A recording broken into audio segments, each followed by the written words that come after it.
Hello. Hi, everybody. It's time. Thank you so much. Before we even started today, we had 3 donos. Thank you so much. Raven for your $5 dono, Decoy Duck with the tier 1 sub, And in a box, very generous. Thank you so much for your $40 dono. Says sneaky ST noises. Wayo! I don't know what ST stands for. Is that subterfuge? Yeah, I don't know what that means, but that's okay. But yes, hello Kitty Tick. Hello Gayfish. What's up, Viren? Yes. Yeah, the foliage in my terrarium has kind of gotten all out of... It's all out of control. I mean, I kind of like it, which is why I haven't cut anything back. I got some, like, soil, and there was like one clover seed, and that one clover seed has now resulted in this big plant that's, like, crawling around and taking over in there. And yeah, so a lot of the bugs are underneath the foliage. But yeah, so thank you everybody so much. Those donos put us at the halfway mark already. For if you want to see me flex later. There are 23 viewers, 9 likes. I would love it if you hit the like button. It's quick, it's easy, it's free. It immediately helps the show every single time. Yes, hello YouTube chat. Anytime you stream while I work, I just can't be here. Yeah, I know, it's a bummer. I got 2 different stream times. I do my best to cover a couple of different time zones and everything, but not everybody can be here every time, and I know it's a bummer. Melena, hello. Good to see y'all here today. I am determined. I have liked the video. Pray I do not like it any further. What up, nerds? What up, Mama Mephistopheles? Yes, we're having a good day so far. I woke up early today to go fishing. This is the kind of person that I am now, where I will wake up at 6:30 to go fishing, or earlier. I've woken up earlier to go fishing, so... And I did catch one. We're only doing catch and release right now. I have not ate any of the fish that I have caught so far. But it's nice when you go catch something and you don't get skunked. I definitely did lose one of my lures, one of my partner's lures, but it could have been worse. Minor Bat, welcome to the YouTube chat. First time at a stream, wasn't planning to, but I had time coincidentally. Nice. Hell yes. It's Sunday fun day today, more or less. We're gonna talk about whatever. We do have one viewer suggestion in the Discord. Let me take a quick look at what that is. I hope I don't know anyone you caught. Probably not. I mean, it's like, I live like 2,000 miles away from you. Let's see. Oh yeah, this is a good post.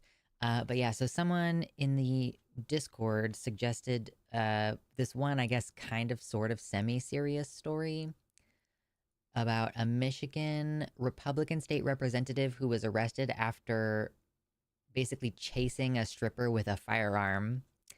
Weird. I would consider that dumb shit for sure. So we might talk about that. But you know, if you all have any, Reddit posts that you've seen recently that might be fun to talk about, I'm open to it.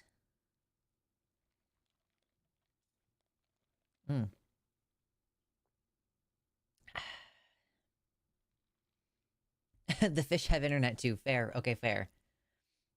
Why do you think they bury the internet cables in the ocean? To give us broadband too. How do you receive it? You receive it with the fins on the back? The stabby bone fin? The sharp stabby fin? Yes. I am getting so close. Oh, we use a computer. Okay, underwater computers. Got it. I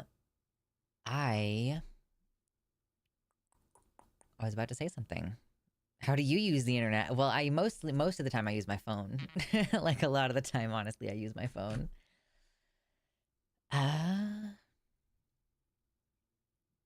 Thank you so much, Water Lily. I have anxiety about like buttons for some reason, but I liked the live anyway. Thank you. Love that. Love that you did it anyway. That's how you overcome your fears. All I see are plants. Needs more arthropods. Yeah, there are. I think that I think Porcelainitis prunosis are arthropods, broadly speaking, and there are tons in there. There's like hundreds in there, but it's Yeah, there's just so much plant life in there that I kind of need to like take the camera out of the tank and like stick it to the side so that it can see in there. Yeah, a liquid cooled computer, true. Tracking my period, but someone has said that Project 25 is going to try to control us with those period apps. I use Clue to track my symptoms and stuff, and Clue is based out of Germany, so their privacy laws are such that I don't think that they can and will disclose any data. I think that your data is safe through Clue, and it's also like a gender neutral app. It doesn't go like, ladies, you know, it's not pink, you know, it's not obnoxious like that. So I recommend Clue. Have you heard the I Wish I Was a Pill Bug song? I have not. Have not. Let's just talk about fishing. It was crazy this morning. There was like a school of fish moving around, and you would see them for like 10 or 15 seconds, just like all flipping right up at the top of the water and like jumping and surface feeding and then like moving around. So then we were moving around and trying to be like, okay, let's cast out toward these guys. I have no idea what kind of fish I caught. I caught one relatively small fish, and then of course we put it back. Yes. I need to like finish putting together this list of things, and then I'm really excited to go hunting for the first time. I'm expecting, like, okay, I might not be successful. There might not even be any rabbits in the area where I go. I might not successfully shoot one, you know. For fishing, at least, we're just doing catch and release for now. Gender? Where? I'll kick its ass. No gender. Only Zool. Not Booty. That's an interesting name. For a second there, I did just read Not Booty. I haven't gone fishing since before 9/11. Oh no. Oh geez. It's a pretty relaxing thing. You know, you get up early in the morning, you go out, and there's not very many people around, and it's nice and cool. Comparatively, Lord have mercy. It's been like above 90 degrees Fahrenheit every day, and I think it is going to continue to be so. This is illegal. I'm going to call the police. Like, what is happening here? Let me look at the weather. Like, yeah, heat advisory warning. Tomorrow it might be as high as 100, 90, 90, 90, 90, 90. Oh, look, next weekend we might have a day where it's like in the 80s instead of in the 90s. Everyone mistakes my name for Not Booty. There you go. What is my hair doing today? Are you doing good things? Can I leave you down, or are you going to be a problem? Yeah, I feel like hair looks okay today. I think I'm going to shave my head after the show and then take a shower. Wouldn't that be nice?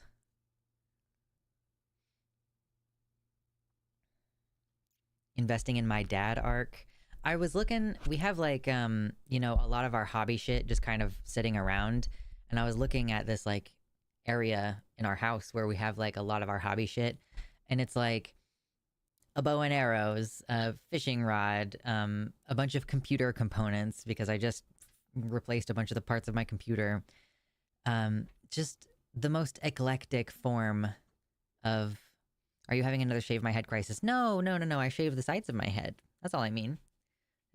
This needs to, it's getting long. So I want to shave it in the bottom. I'm still growing this part out in the back. It's getting longish. But yeah, no. The sides, they need to get back under control. I'm not going to shave all my hair. That would be crazy. I already, you know, I have like this bottom part of my hair, which is from when I used to dye my hair red. I know you can't really tell that much on the stream, but like in order to cut all of that off, I would have to cut my hair up to like here. And even that much hair cutting, I don't think I could emotionally handle. I don't think so.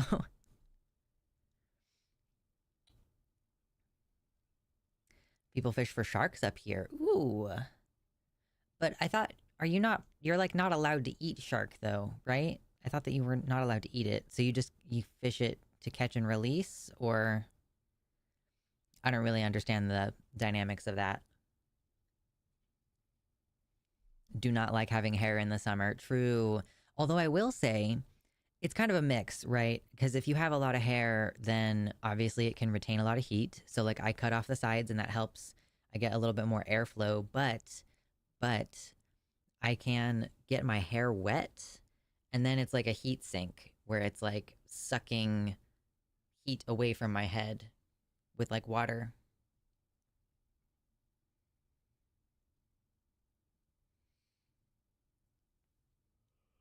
I haven't had a haircut in 3.5 years.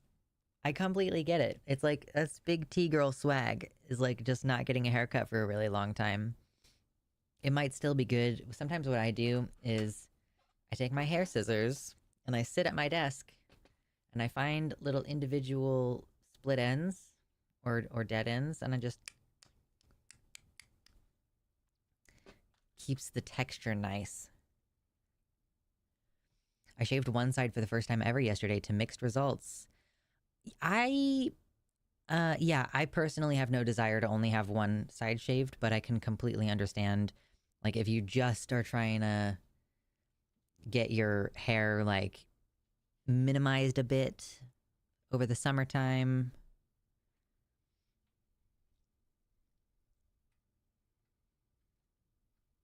Yeah, snip, snip, snip. Hello, Timerinia. I'm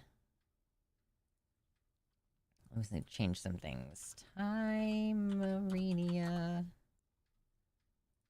I have not set you as a mod on here, and now you are.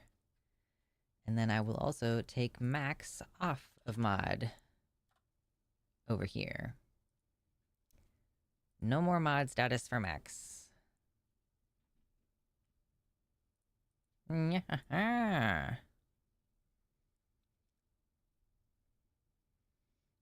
People fishing for sharks, not sure if it's release only, but they usually release. Looks like a hell of a fight. No kidding. Enormous. Enormous. Such a huge, like, oh my god. There are people who hand fish. Like, there are people who, like, cast out their line by hand and then they pull it in by hand. And sometimes they're going for big fish and it's like, what the hell, dude? That's some tenacity. Stagnant and high 70s is enough to kill my energy and will to move. Yeah. Every little whiff, every waft of breeze was very welcome this morning. Partially just because I was wearing clothing that was unsuited to the task, truly.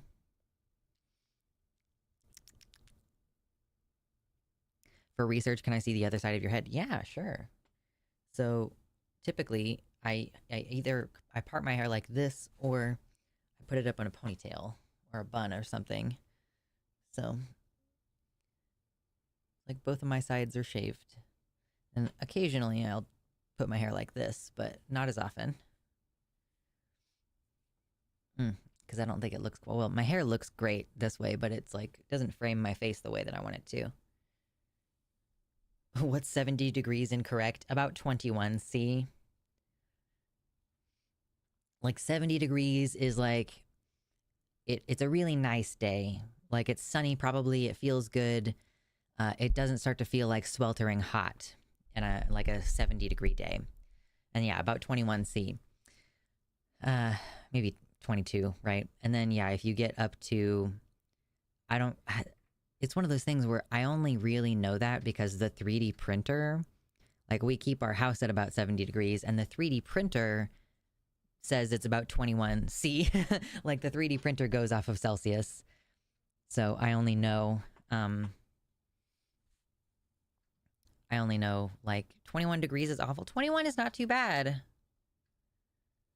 Like, so for your frame of reference, Venusian, the weather right now where I live, every day is at least, like, the hottest part of the day is at least 32 degrees Celsius. So it's like, yeah, I really don't go out much during the day. I go in the morning. Like right now, it's in like the mid 80s. So right now it's about 29 degrees, which is terrible. Like it's already really hot. And it's so humid. I can stand between 13 and 16, nothing beyond that. We don't have AC in the UK. I feel like even without AC, 21 degrees is not horrible. Like 21 with a good breeze, if you can open up the windows, like that might feel nice. It's gonna be in the 30s this week. Yeah, that's what I'm saying. Like, it's in the 30s for us all the time right now. It's at least 32°C every day right now. And then overnight, it doesn't even drop all the way down to 21. Like we got up, this morning to go fish before the sun really started hitting, and yeah, it was probably like 24 degrees in the morning. Oh my god, it's crazy. Damn, I really love your hair. I might steal your hair at night. You can sure try. Oh, geez. Extreme cold or extreme heat. I'd rather the middle. Yeah, so yeah, I feel like 21°C is like a good middle temperature. Love my Puget Sound climate. I cannot wait to live up that direction. Although I do hear that it gets pretty hot in the summer in like both Oregon and Washington.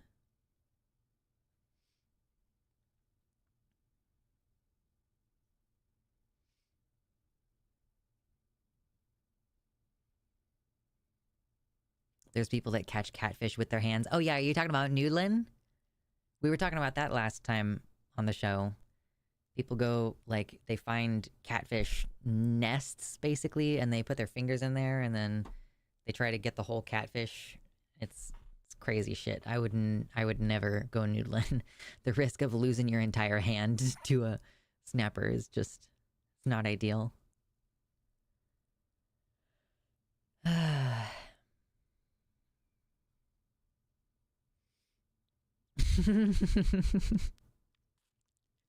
Anna in the YouTube chat says, I should get a haircut too. My fringe comes in front of my eye, so I have to drive a car with my fringe and a ponytail. So you have bangs. Your bangs are long enough that they get in your eyes, so you take your bangs, just the front part of your hair, and put it in a tidy little ponytail right here. Just like a little unicorn ponytail.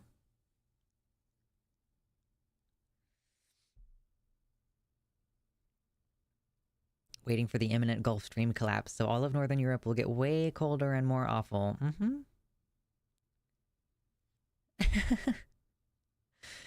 Mama says it's so hot here in Texas, I found a new weight loss technique, reduction, like a sauce.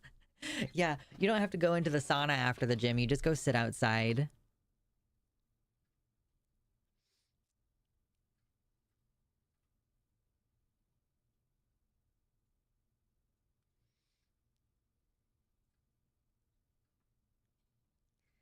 How's your garden doing? Ugh, my garden needs to be weeded so badly.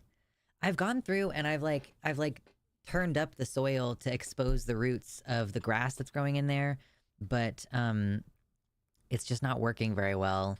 And I was actually going to record, just like I basically was like, let me just point my camera at my garden patch and like I'll just weed for as long as it takes to get like all of it out of there, and then I'll do like a little time lapse or like speed the video up and put some music on it, and like boom, there's a video for the second channel. But it's too fucking hot. I was considering maybe after the show tonight, depending on how hot it is, it's like I either have to go super early in the morning or really late in the evening and go weed my garden. So it's doing okay otherwise. It probably needs some fertilizer at this point, because there's like the individual communal garden things, like the individual ones for like, okay, this one's assigned to so and so, this one's assigned to so and so, and then there's some like communal plots where we're growing even more plants, And the communal plots received like a really nice donation of compost, and grass goes down to like 5 inches. Yeah. Yeah, so I need to go through and like hand weed it out for sure.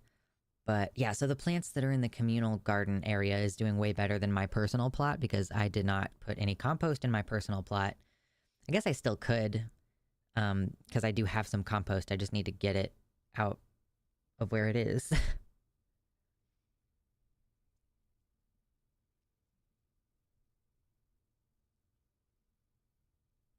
Yes, I'm extremely anti-weed, it's true.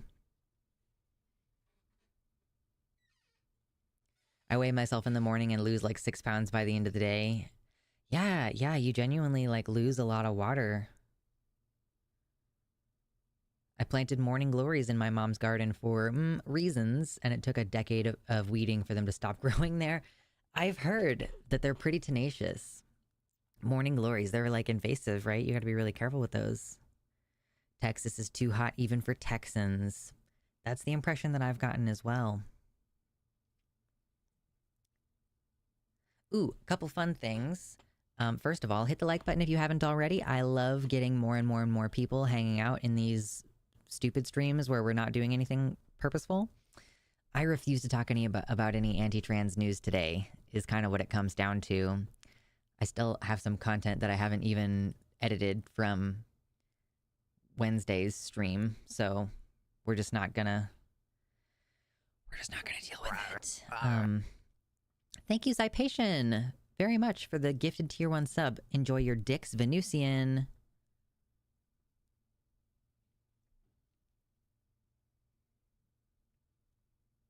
Very much appreciated. Brings us up to 55 for the day. But yeah, a couple fun announcements. One is that I am going to continue to be on the Transatlantic Call-In show. Probably a bunch. I'm going to be on there again this week on Thursday at 2 p.m. Central Time. And then I'm available for most of next month as well. So I'm assuming that I'm going to be on there as well a bunch next month. So, you know, always good for y'all to, you know, just check it out. Check out the show. It's a call-in show where the intention is, okay, yeah, if you want to call in and you're trans and you want to get some advice or you want to talk about something to do with our experience. Like this week we had a person who was transmasculine but feminine call in about a person harassing them when they tried to go into the women's bathroom, which is the one that conservatives say they're supposed to use, you know, etc. And so we got to commiserate about that a little bit, and like basically about how trans misogyny is also impacting people who are not trans women.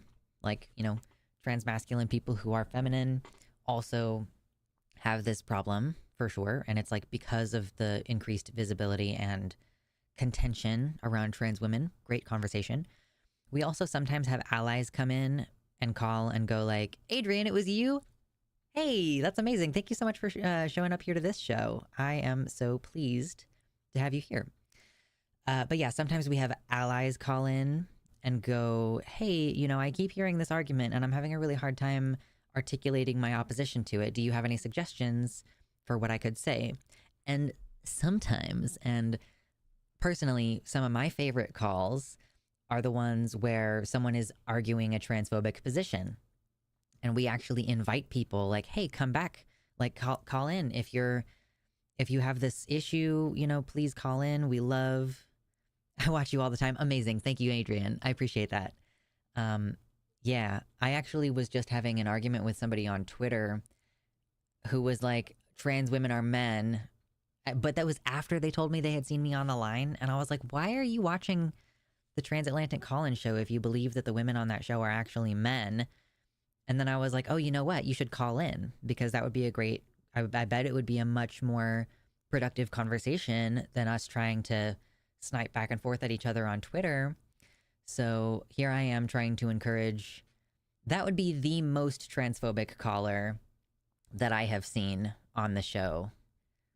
Like, because I personally have not been on the show during any times when someone calls in and tries to say, I literally don't believe that trans people are their gender. Most of the time it's like, I think that trans people are the gender that they say they are, but I still have problems with trans women in sports or whatever, you know? Um, so yeah, it's so much fun.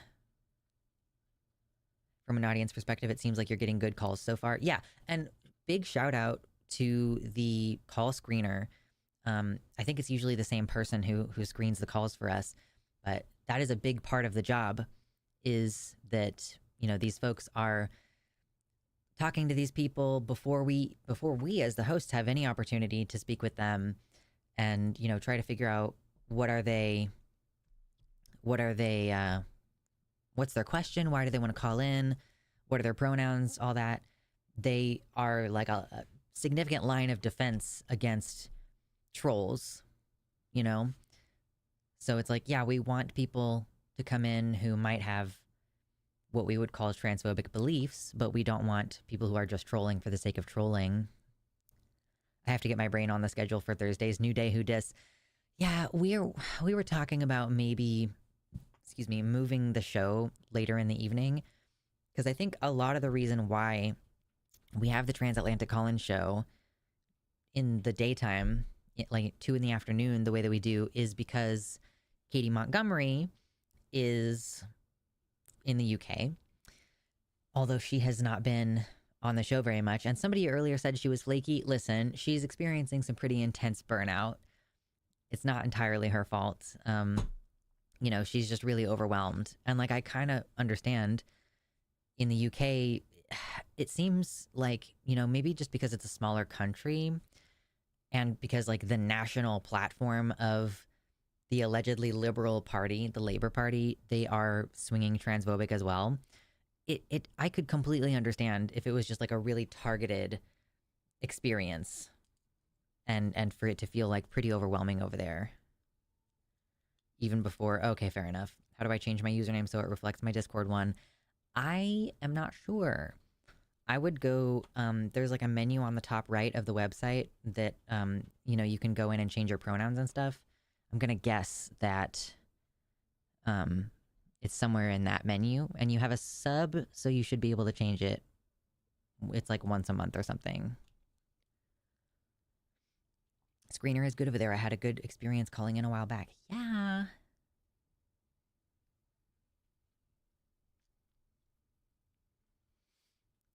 Gwen in the YouTube chat asks, is there someone here that has a strong knowledge of autism and its relation to dysphoria? Because ya girl has some problems. I guess I don't have a specific knowledge of like autism and its relation to dysphoria. I do know that there is like somewhat of a correlation between autism or other neurodivergencies and transness in general, not necessarily dysphoria specifically.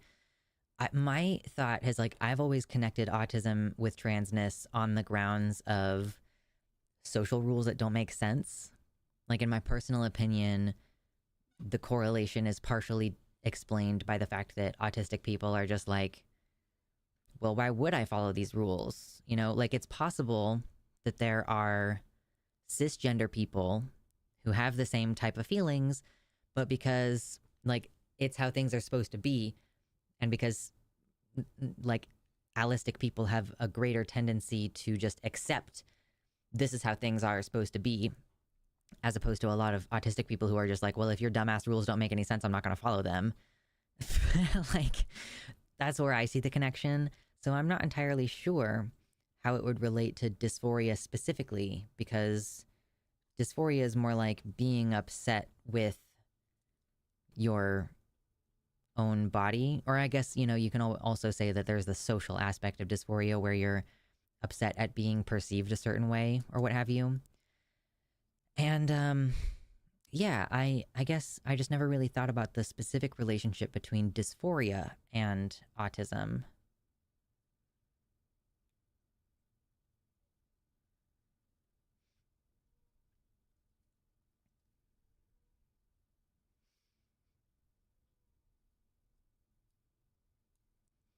I've heard of a, quote, autistic understanding of gender, whatever that specifically means. I think it's not computing why parts would determine occupations, jobs, rules, aesthetic. Yeah.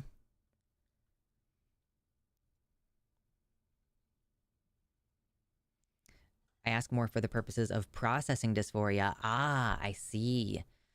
Yeah, for me, I think that I was much better able to process my dysphoria during like that first really intense quarantine when people really started to process like, okay, COVID is a thing and we need to be careful about it. So like the less time I was spending around other people, the more I was able to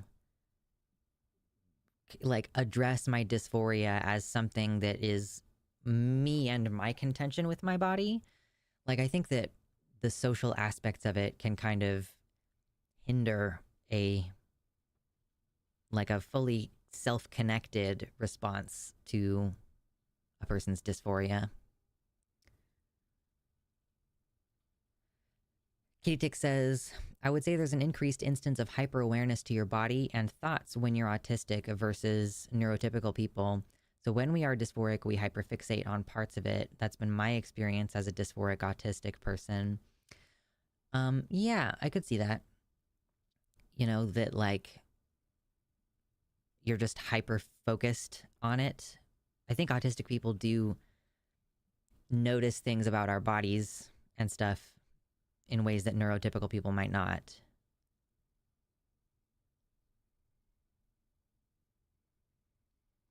Venusian posits brain stuff is weird. I think perhaps if a brain is strange one way, it may be weird in another way. Fair.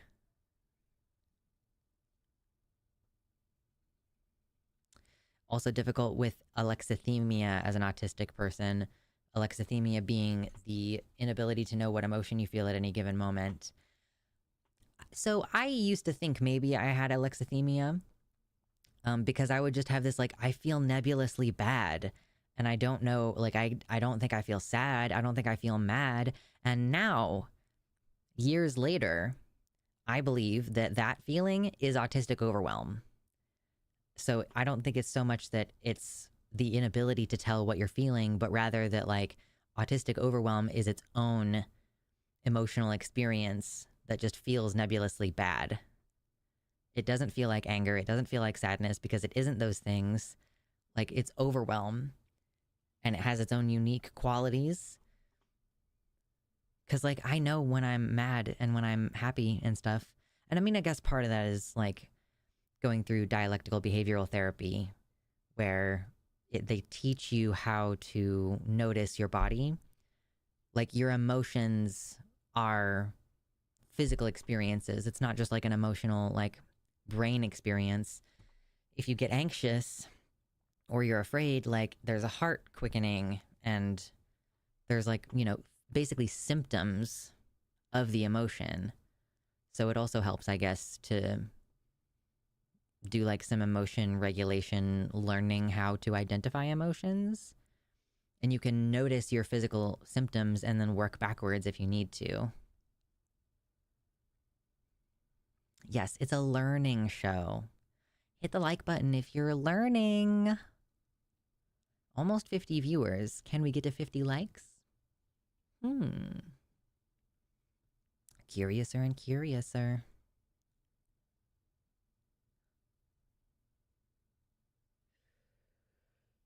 Oh, gosh. It's a good thing we're not talking about anything serious.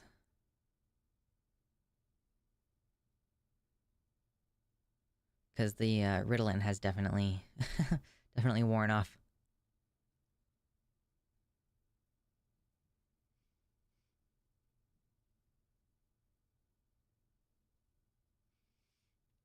I tried DBT, which normally works fantastically for either ASD or alexithymia on their own, but the two together makes it borderline completely ineffective and frustrating. Really? I wonder, like, so it takes like a year and a half to get all the way through like all of the modules. So I wonder if maybe you just started, not you, I don't mean like you started in the wrong place or whatever, but that like maybe the therapist didn't start you in the right place.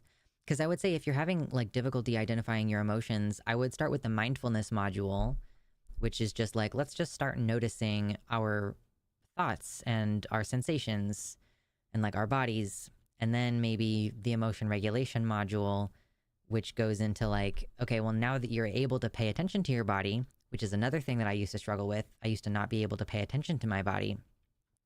Like, I didn't even know that I had chronic pain until I started doing mindfulness in DBT. And yeah, so it's like once you have the mindfulness skills kind of down, then, okay, let's start looking at what are the physical symptoms of these, like when you are having an emotional experience, like being able to tune in.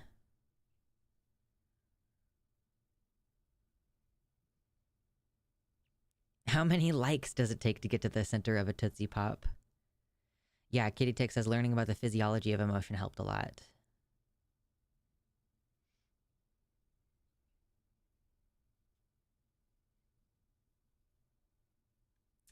What are those wings in the background? Excuse me. Yeah, these are just like, excuse me, again, dragon wings that I bought off of Amazon. This is a shitty chair that I pulled out of the dumpster, and I just, instead of strapping it on me, I just strapped it on the chair. Yeah, it's good stuff. Most of my life is spent avoiding thinking about my body. Yeah. And you don't have to think about the parts of your body that make you feel dysphoric. If, you know, you can think about like the sensation of your bum on the chair or the sensation of your feet on the floor, and just kind of start with simple stuff like that. It's very hard to work back out of it when the type of burnout sets in. Sometimes it's bad enough to really take a toll on the body. Absolutely. This is part of why we're doing a talk about nothing serious kind of day, because good Lord, like it's impossible to just keep talking about painful, difficult news all the time and like bullshit, you know? I prefer to think about D&D. True. Groove Wonder, thank you so much for the $5 dono. They say, hi, it's Gwen in the YouTube chat. Not sure what to put here, so, Harambe. Indeed, Harambe. Thank you very much for your donation. Amazing. That brings us up to $60 for today. $40 more, and I will remove my hoodie and debase myself. Noah says, I've benefited a lot from therapy lately. I have a few years on Luxander, but it's very common for people like us to get diagnosed with things in our 30s that needed addressing long ago. Yeah. I got diagnosed with borderline personality disorder when I was like 26 or, yeah, about 26.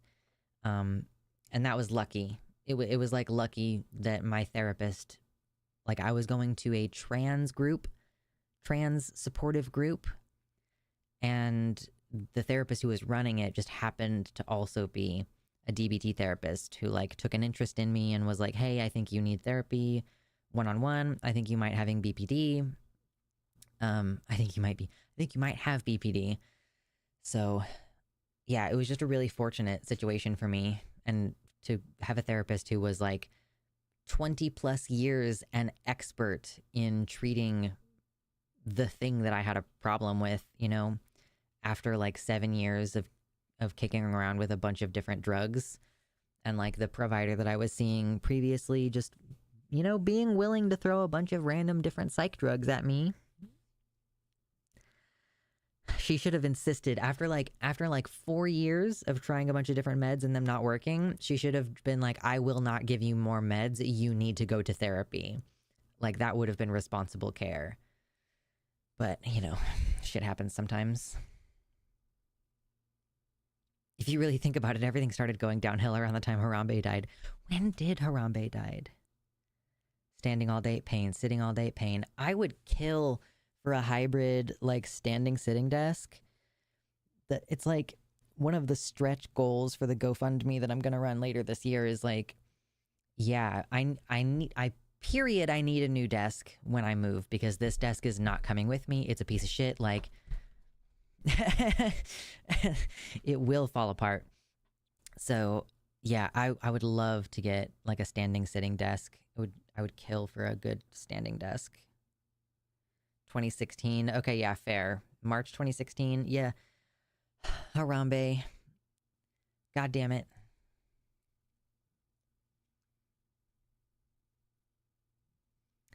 I loved living with 10 years of chronic pains and loss of mobility until a doctor was like, yeah, we need to operate. I've recently realized I think one of my legs is longer than the other. I know my grandma took me to a chiropractor when I was like 10 or 11, and that chiropractor said that my hips were uneven.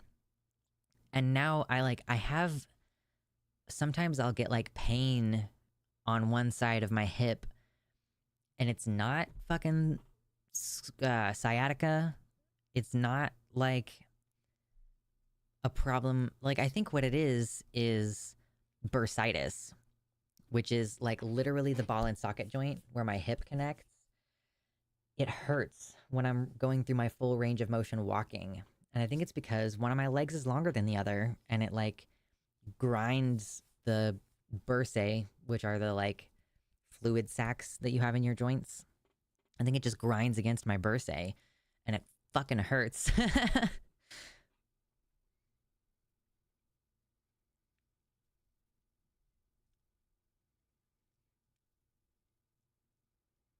You could also go the cheaper route and just buy the frame and make your own desk surface.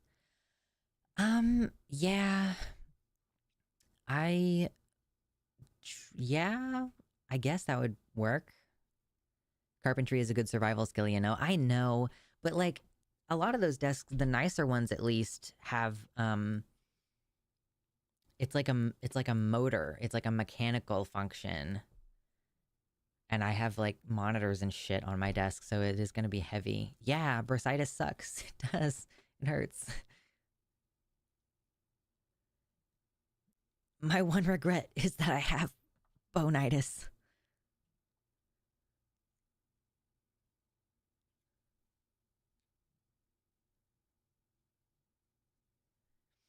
I messed up a hip when I was 17, and now my back makes horrible sounds 2 to 3 times a day, and driving long distances is brutal.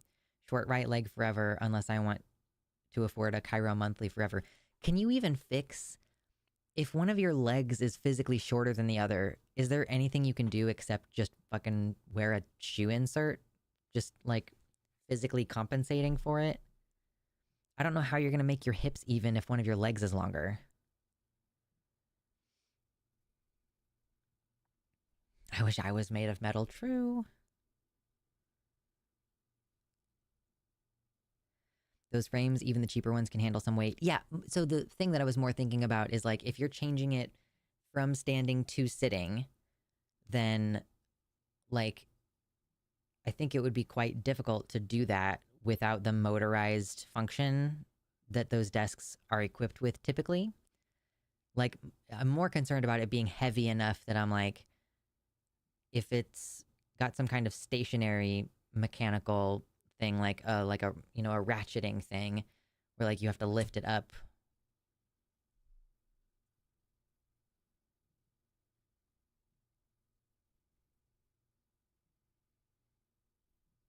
They can crack your bone and install the stretcher. True. I've never considered getting leg surgery before.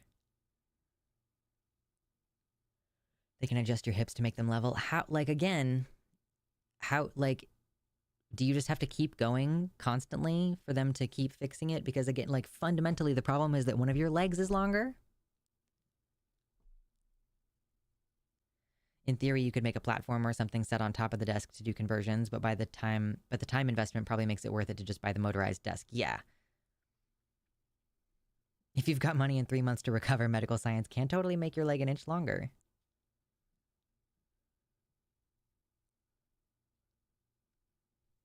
Steal a tree and make your own desk. I could do that. That's true. Where? Oh shit! I didn't get water for this show. I just have some Dr. Pepper. Mmm. Delicious.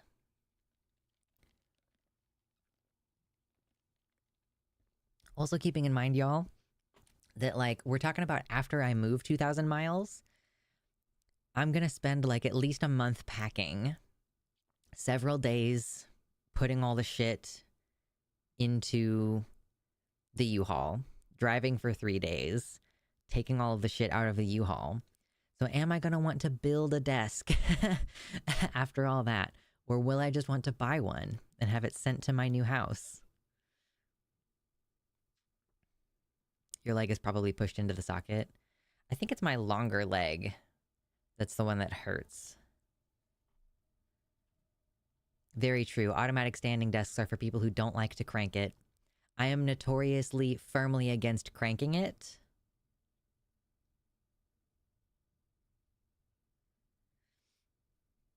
The floor is nature's desk. That's true. But also, the problem is like my back. Driving for 3 days couldn't be me. Yeah, Mama, did you drive for 3 days and then drive another 3 days back? Or did you fly back? Or what happened there?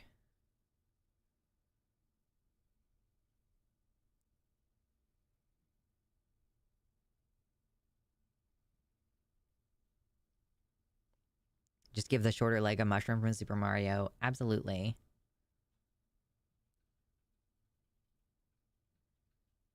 You do have to go every month. My issue now is that the tendon healed tighter than it was before I partially tore it and let it heal without surgery. That pulls my hip up in front of me, making my leg shorter. Making me leg shorter. I shouldn't make fun of new parents and their typing mistakes, but it's making me leg shorter. You know, that's just what happened in my brain right then. Gooner writes, everyone should be able to crank it. Nope, not allowed. We are officially a no cranking zone. No gooning. No cranking. Not allowed. I did fly back. We took my girlfriend's car and her stuff up there, but I was unburdened for the return trip. Had a 10-hour layover in the Las Vegas airport. Yeah. I liked that it made me a pirate. I was thinking more Irish, but, you know. It's making me legs shorter. That's a little piratey, I guess. Disappointing the soldier boy, not cranking it. No cranking.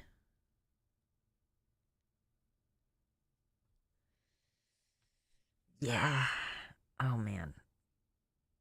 The amount of preparations required for a 2,000-mile move are crazy. It's insane. Like, I'm already looking at rentals because I'm trying to figure out what's going to be available up there and, like, which specific city am I moving to. The Willamette Valley. There's a lot of different little locations. Scottish? How do you do Scottish? I forget. Like, I'm going to embarrass myself doing accents here. Do they say me? It's making me legs shorter?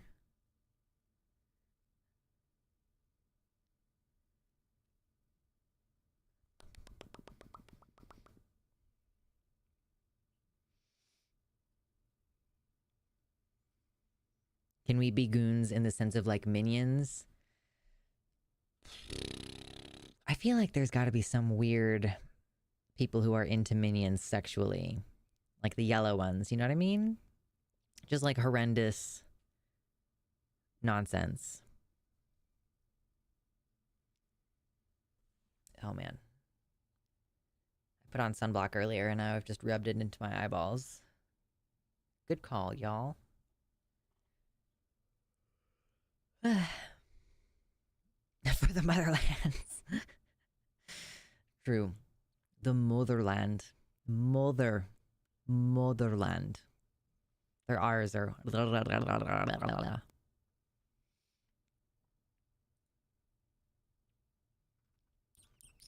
Dude, Donald Sutherland.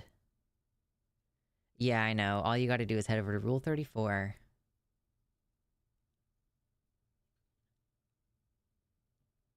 But yeah, Donald Sutherland passed away, and the main thing that I know him from is the Hunger Games, and I loved him in that role. And it turns out that he also was, like, really involved in his local community and, like, supported the Occupy movement and stuff. Excuse me. Yeah, I've seen that. Scottish people typing canny for can't. C-A-N-N-A-E. You canny go. They got the wrong Donald. Yeah, he was in like his 80s though. I feel like if I make it to my 80s, I'll be fairly happy. Oh my god.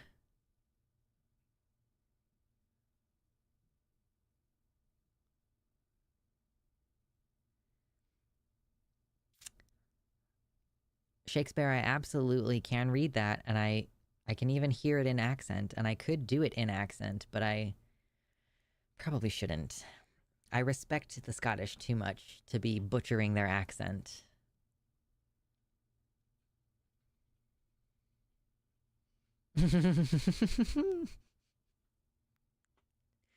True, that's classic. That's classic Star Trek, the original series. Captain, we're going as fast as we can. I can't change the laws of physics. Oh gosh. 50 viewers. So close to 50 likes. Please? 50 likes. 50, 50, 50.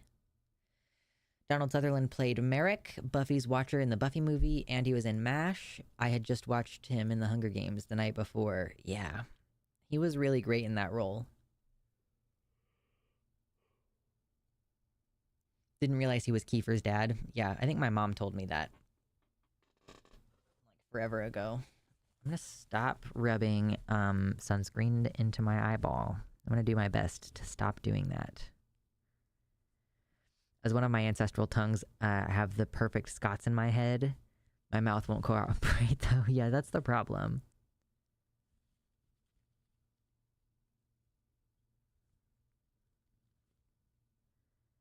There is, in fact, a Sexy Minions roleplay group on Facebook. It seems they have enough Grues. No Grues allowed. Donald Sutherland is fire in Kelly's Heroes. I've not heard of that.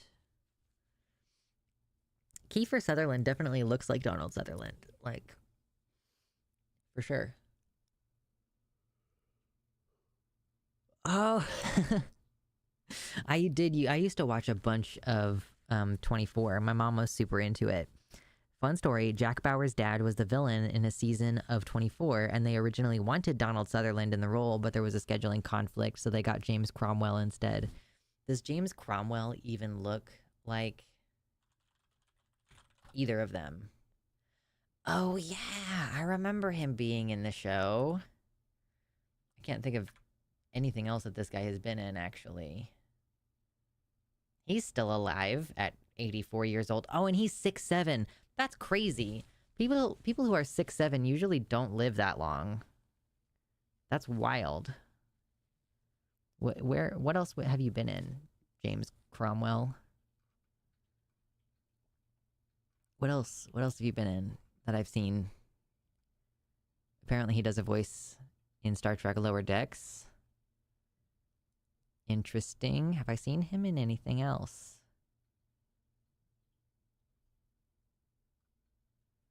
Sorry for the tissue in my face. I'm just trying to fix my eyeball here.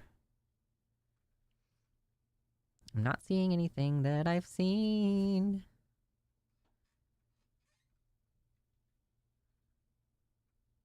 Spider-Man 3? He's Captain Stacy in Spider-Man 3. Okay. That's a movie that I've seen before. He was in iRobot? Cool. The Longest Yard? Oh, shit. Yeah, he was the farmer from Babe. I used to watch the hell out of Babe. Oh, what a great movie. James Cromwell is Zephram Cochrane. He invented warp drive in Star Trek. Cool. Okay.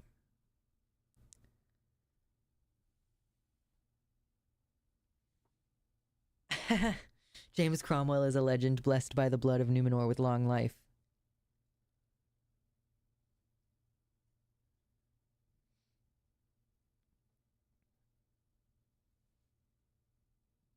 Oh no.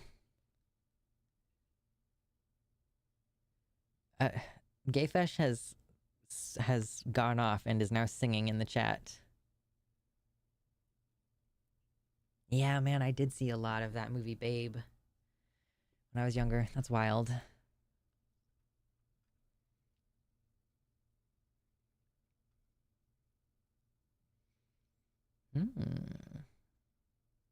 He's also in Babe Pig in the City.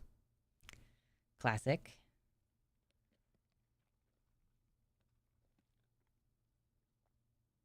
He's also a character called Hanok in Star Trek Deep Space Nine. Star Trek Deep Space Nine? Can't talk.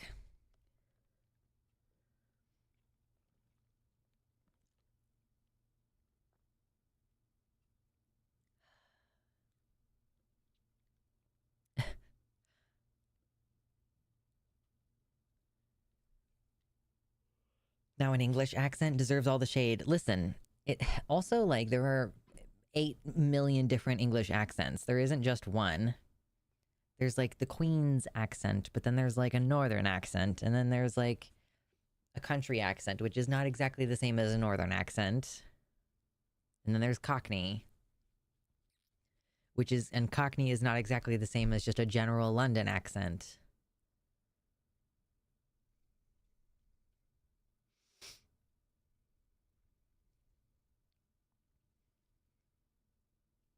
Andy says, I left to make a sandwich, and I am not saying I'm a pickle girl, but I am thinking about going ahead and drinking that pickle juice. I love drinking pickle juice.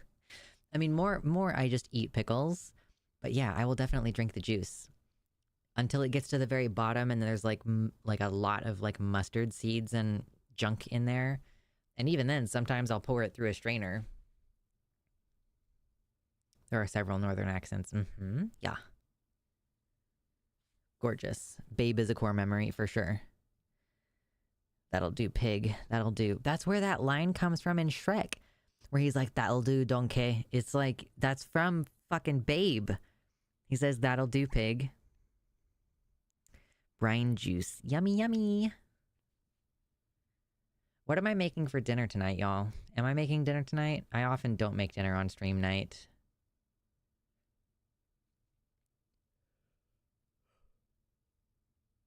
Yawn. Oh my god, I'm so sleepy. This is the thing about waking up early to go fishing, is like it does make you sleepy for the rest of the day. Pickle juice makes for a surprisingly good whiskey cocktail. Very old-fashioned. Old-fashioned? An old-fashioned is a drink that sure does not have anything like pickle juice in it.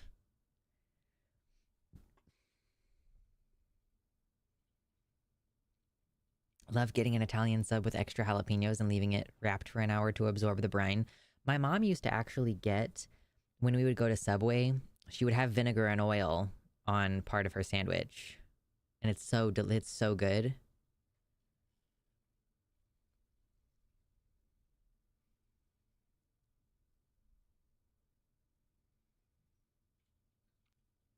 I can't stand anything even close to vinegar. I really need to find something other than pickle juice when the tea blockers start doing their thing. Chips. Really salty chips. Also an option. I also haven't watched Babe in a really long time. Yeah, fishing for a femboy. I don't need to fish for a femboy, okay? I already have one, and it's me. I am the femboy. I am the femboy we have at home. It is old-fashioned, not an old-fashioned. Yeah, sure.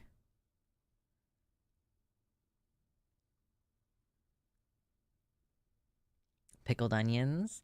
But that's also gonna have vinegar in it. That's the problem that Gwen is running into. Gwen doesn't like vinegar.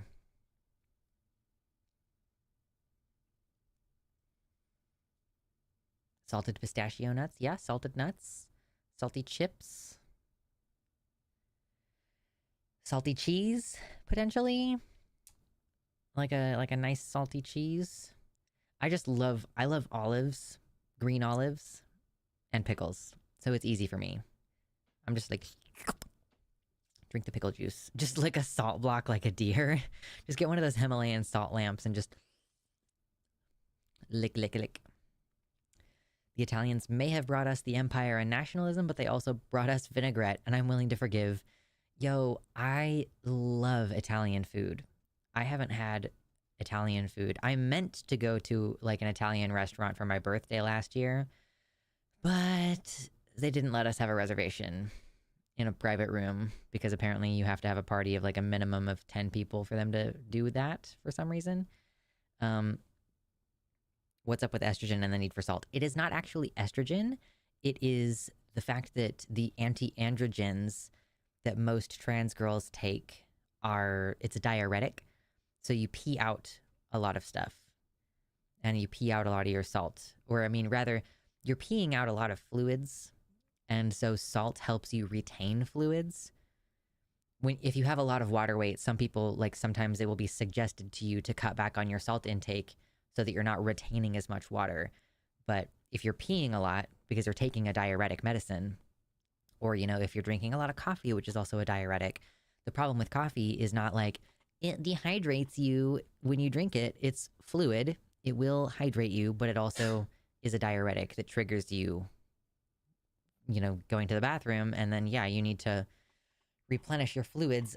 Beyond Wix Storm something. What does that say? I can't see your full username because it won't let me. Can you fucking stop? Can you stop? Can you stop? Can you stop? Can you stop? Okay. Thank you so much for your $20 dono through the super chats.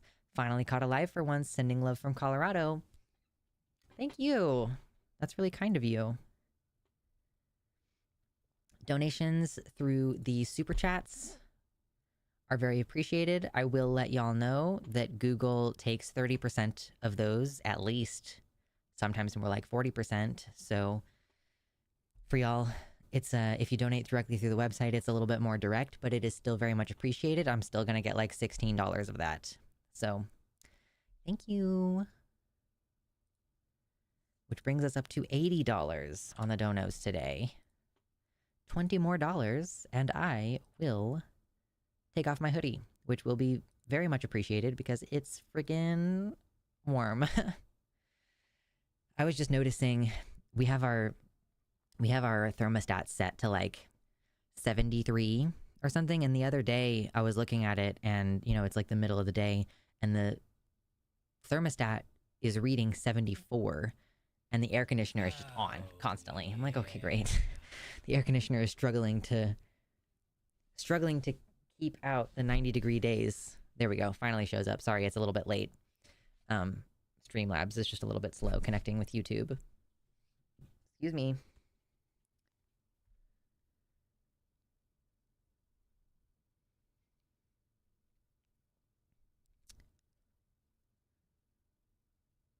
Cup ramen will get you salt, carbs, and almost nothing else. True.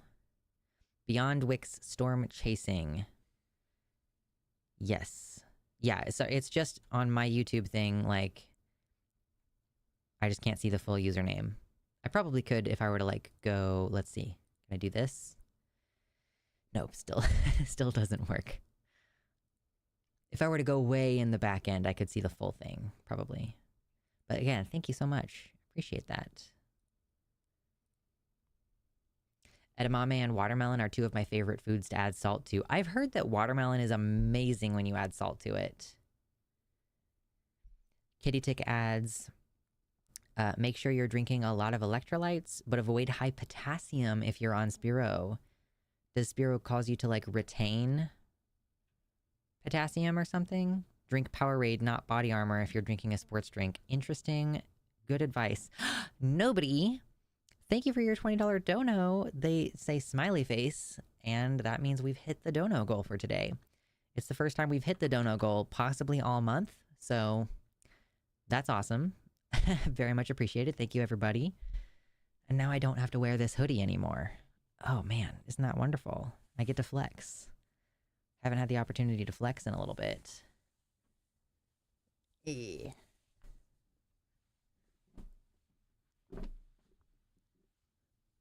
The swanky Japanese cup ramen has some protein in it. I love token bits of freeze-dried meat. I got some chicken-flavored shin ramen, and a lot of the shin ramen that I've seen comes in the cup, but this particular one does not come in a cup. But I got it because it has a little bit of protein in it, and it's delicious. I actually made that for myself after the show on, like, Sunday last week, and I did end up, like... I cracked 2 eggs into a bowl and I scrambled them, and then I basically made myself egg drop ramen. It was awesome. Yeah, you get to see my wound now.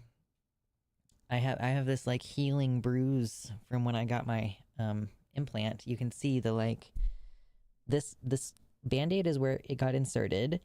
This bruise is where I'm assuming there was like an injection thing and it went and it probably caused some trauma back here. And then along here is the rod. And I can feel it just under my skin there. And it's a little weird. But it's nice. My left arm is so beefy. Ah, yes. I'm gonna go back to the gym this week. It's gonna be great. So good. Yeah, it's great covering what you want instead of being typecast. Thank you. Yeah. On a dumb shit only stream, we're getting mega donations. Fantastic. Yes, I am a cyborg. Lovely. Lovely. Yes, it is the first flex in weeks. If you like tea, hibiscus, and raspberry have electrolytes. Did you know that reindeer and deer lick salt from the road surface in the winter? They also get the minerals they need in the winter from that. Terrible. What injection did I miss? Oh, I got my, I got a Nexplanon. Nexplanon is like it's a birth control implant thing. It's like a little matchstick about that big. It's really teeny tiny thin. And it is a slow release of hormones for like 3 years. It's more effective than vasectomy, apparently. But I think that's probably because, like, maybe once you get a vasectomy, maybe you start having sex that you shouldn't be having in that first year. Ooh. I spent 2 months on testosterone just now, and I'm still getting bicep mogged. Yeah. You can also get salt from licking people. Yes, I've noticed that. I have noticed that. In the food section of the Discord, I put up a picture of jugs of pickle juice that you can buy at the store.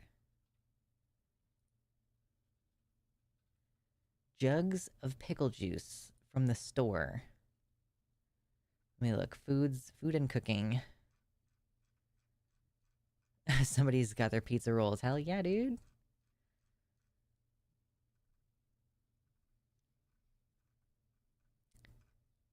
Is that... Hold on.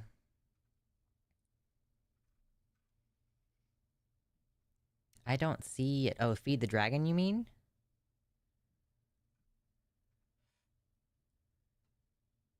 I'm not seeing it. Oh, there it is. Okay, I found it. Hold on. Gosh darn it. Go to the correct... Apparently, in the stores where Rooney lives, you can just buy jugs of dill juice. Incredible. Yum. But without pickles, why? Well, because first of all, they can be used for cocktails. You can use this to brine your chicken or any other thing that you are going to brine. And some weird sickos like me like to drink the juice. And, you know, sometimes you don't want to get through an entire jar of pickles before you get to the juice.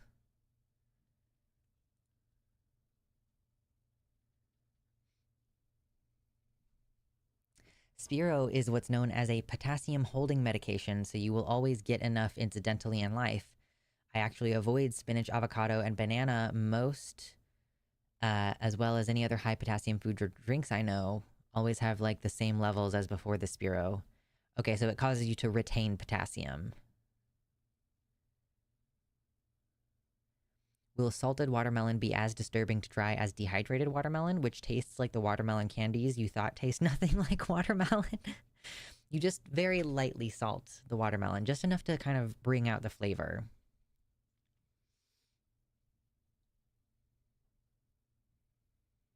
It's used to make dildo. Listen, Venusian, do you watch Sorted Food? Because they just made that joke recently. Vinagussi, true.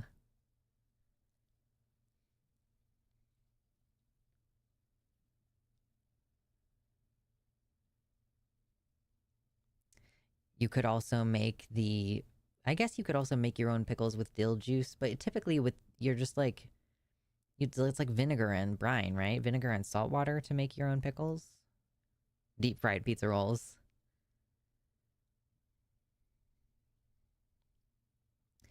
Gwen says, I've heard that you can go to Firehouse Subs locations and buy their pickle buckets with all the leftover juice. Oh my god, delicious. Kitty Tick says, salt on half a lemon is the best oven cleaner.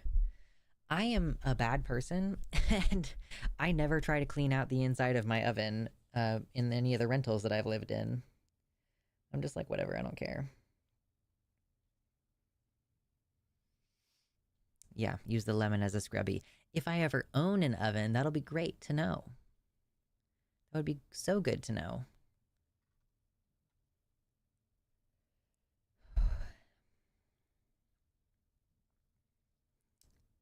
I had McDonald's before the stream today. I'm bad. I'm bad. Great for stovetops, too. Okay, good to know.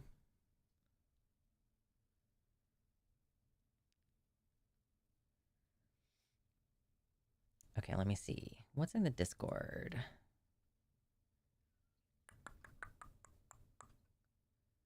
Stream recommendations.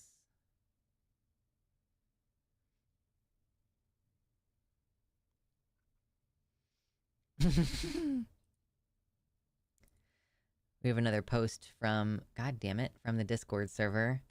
5-day forecast. True. Just the devil farting on everybody. Horrendous. Oh my goodness.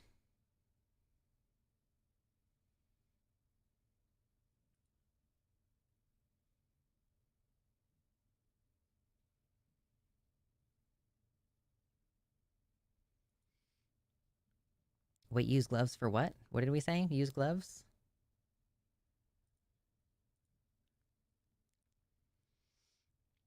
Very hot, yeah.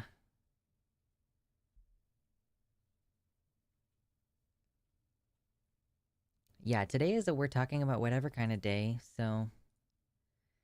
Any dumb shit y'all have? Ooh, I saw that, yeah, Beyond Storm Chasing says this has been the most active year for tornadoes since 2011. I was looking at stats about this, and at the time that I looked, which was several weeks ago, there had been like more than 800 confirmed tornadoes in the US this year, so far this year. Oh, gloves for oven cleaning. Oh, okay, gotcha. We were talking about covering some Am I the Asshole posts, and I've been seeing this one floating around and I love it. It's adorable. Let me get chat back. Come on, chat.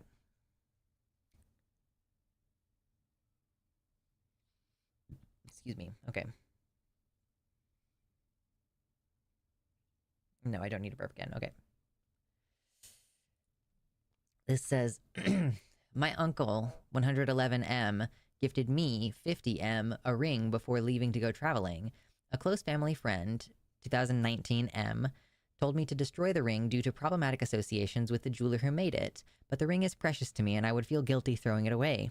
Am I the asshole? Oh, that's adorable. I love it.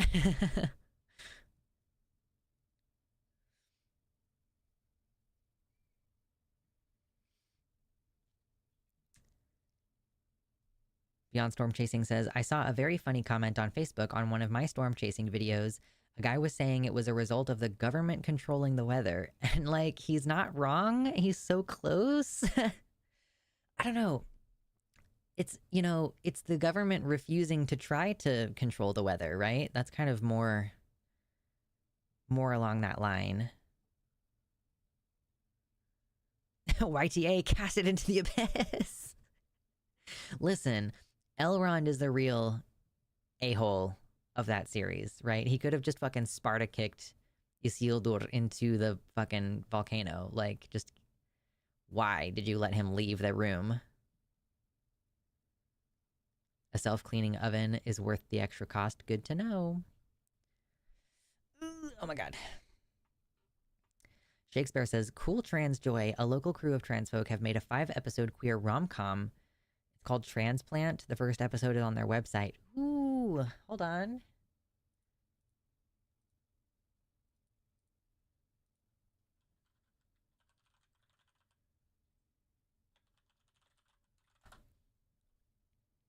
On their website?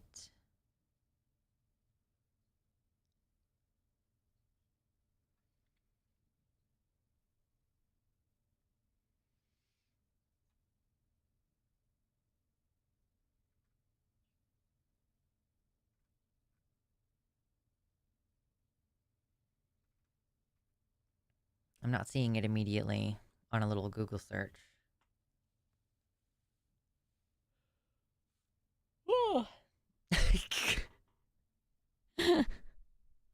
Kicking him would have made Elrond just as bad as Sauron. Just as bad.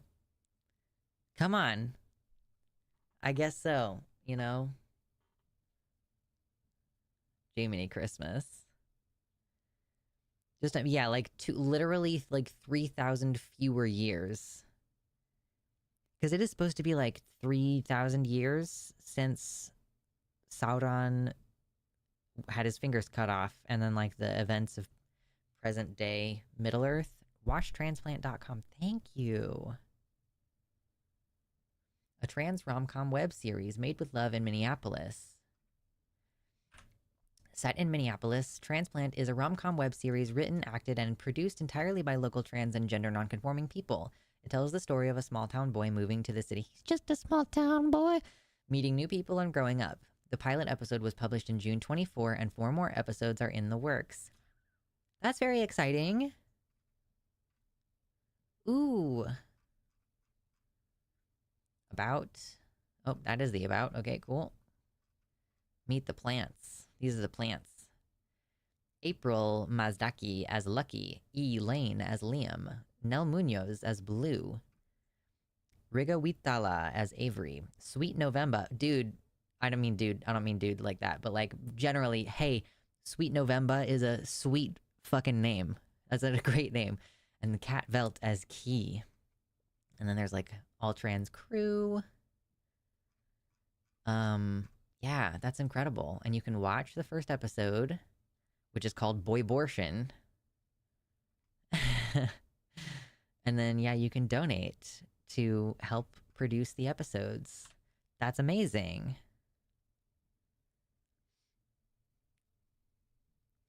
For dumb shit tonight, I'm going to a birthday party with all my sluttiest trans friends. Be careful, but have fun. I did, my friend Silent did just tell me, like, for people who are doing, like, high-risk activities that, you can't wear a mask for, you can get nasal spray with xylitol in it. Xylitol is spelled with an X. And then you can also get mouthwash with CPC in it. CPC is cetylpyridinium chloride. And, you know, if you use both of those in combination, it basically, like, helps you not catch COVID. So that's, like, really useful for those situations where you can't mask or where you want to not have to mask. It's really great that we're learning so many different, like adaptation strategy methods for, you know, like we can mask, we can use these chemicals in our mouths, you can take probiotics and like increase air filtration. And so like, yeah, it is super possible to live in a world with COVID and like not catch it and not spread it.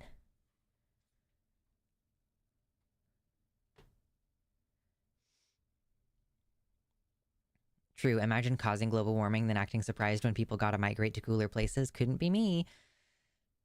I think genuinely for a lot of people, and I know I said dumb shit only, but we're gonna do a serious moment talking about climate change because I think for a lot of folks there is kind of this dissonance between knowing that the stuff is supposed to happen versus experiencing it actually happening, if that makes any sense. Like we've got it's like so obvious. Like, oh yeah, blah, blah, blah. If we keep doing this, like we're going to have this XYZ changes. And then gradually watching as it doesn't snow in the winter anymore.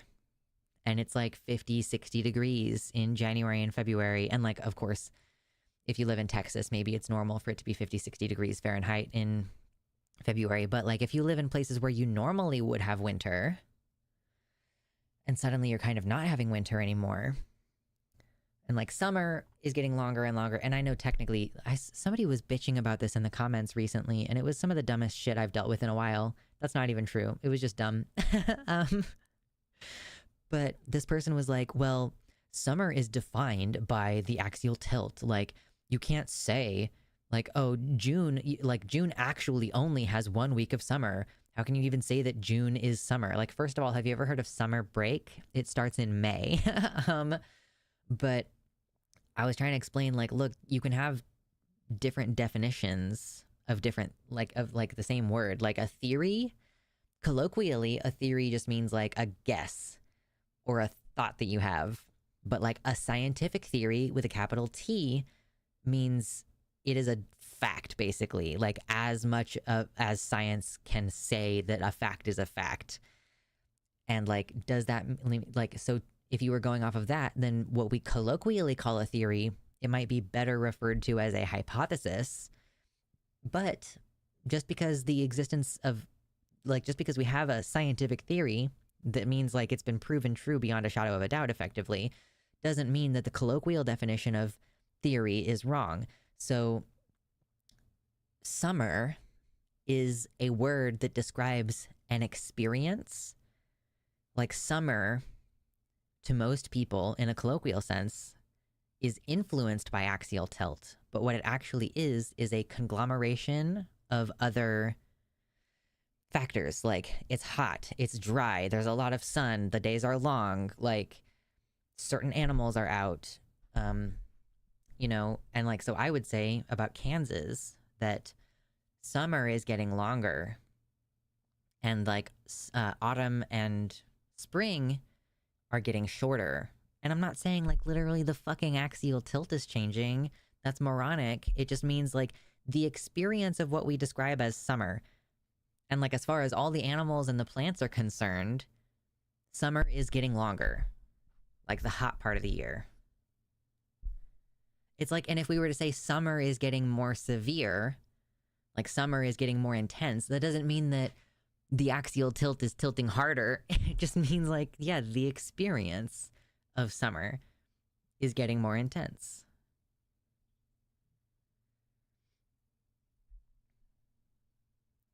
Storm Chasing in the YouTube chat says, it's definitely climate change. Today there's a high risk for tornadoes in New York. New York, that's wild. Nobody should be storm chasing in the New England area and in the Northeast and New England. Yeah. I've been getting great content out of climate change. What kind of content about climate change have you been getting? It sounds fun. It's been hot AF in Georgia since March. That's what I'm saying. Like, it's been 80 degrees since, like, April. Like, we hardly even had spring this year. We don't even really get the 50-degree winters anymore in Texas. Ugh. Someone in the Discord described that kind of argument as Amelia Bedelia but smug, and I thought that was perfect. I have heard of Amelia Bedelia, but I don't know. Oh, just as a storm chaser, you've been having lots of storm chasing content. Okay, that makes sense. I just wasn't sure, like, if you're doing some content, like, specifically focused on climate change. Oh, speaking of which, I am so close to my first 1,000 subscribers on One Oasis Left. Look at this. Look at this. 903 subscribers. Nope, you don't need to see that I was looking at Hot D. Hot D.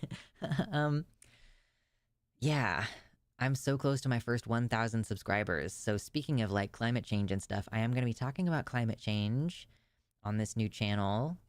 Not as the exclusive focus, but it is going to be something that we discuss. So goodness gracious, I'm so excited to be able to post more over there. And if I get to 1,000 subscribers and 4,000 hours of watch time within the past year, which is going to take a while to get to that 4,000 number. But I'll be able to actually control the ads. Right now, there are ads on the content, but I can't control them and I don't make any money off of it.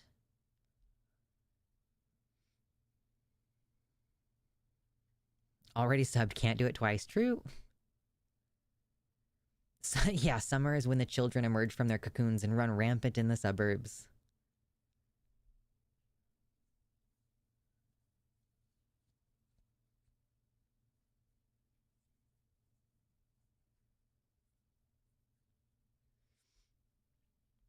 We are the frogs in the pots. Kind of, except that it's much more obvious now. I don't think there's really any question at this point about, you know, whether climate change is happening. It's just a matter of, like, do you live in a place where it's going to be relatively, like, chill, or whether it's going to be really intense. Amelia Bedelia is a character from a series of children's books that take things super literally. Like hearing "let's hit the road," so she grabs a stick and starts beating the road with it. I saw an "Am I the Asshole" post earlier, and I don't know if I'll be able to find it again. Like, am I the asshole? My boyfriend? I don't know if I can find it. Because I actually saw it on Facebook and not on Reddit. But it was a post where this girl was like, my boyfriend gets annoyed with me for saying that things are mine in a cutesy way. Like, they went to the lake and they saw some ducks, and she was like, oh, look at my cute little ducks. And she just means it affectionately, and he's like getting super pissy at her for like, are you really so entitled as to call these things yours? And it was just like, dude, that's so aggressive and unnecessary. I wish I could find it again. I kind of would love to cover it.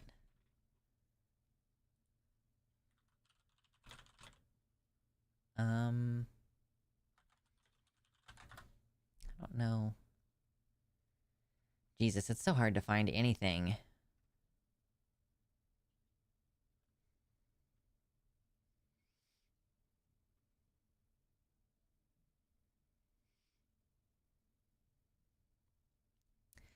Katie Tick says, it is weird for me growing up. When I was a kid, there was snow all year on the mountains up north.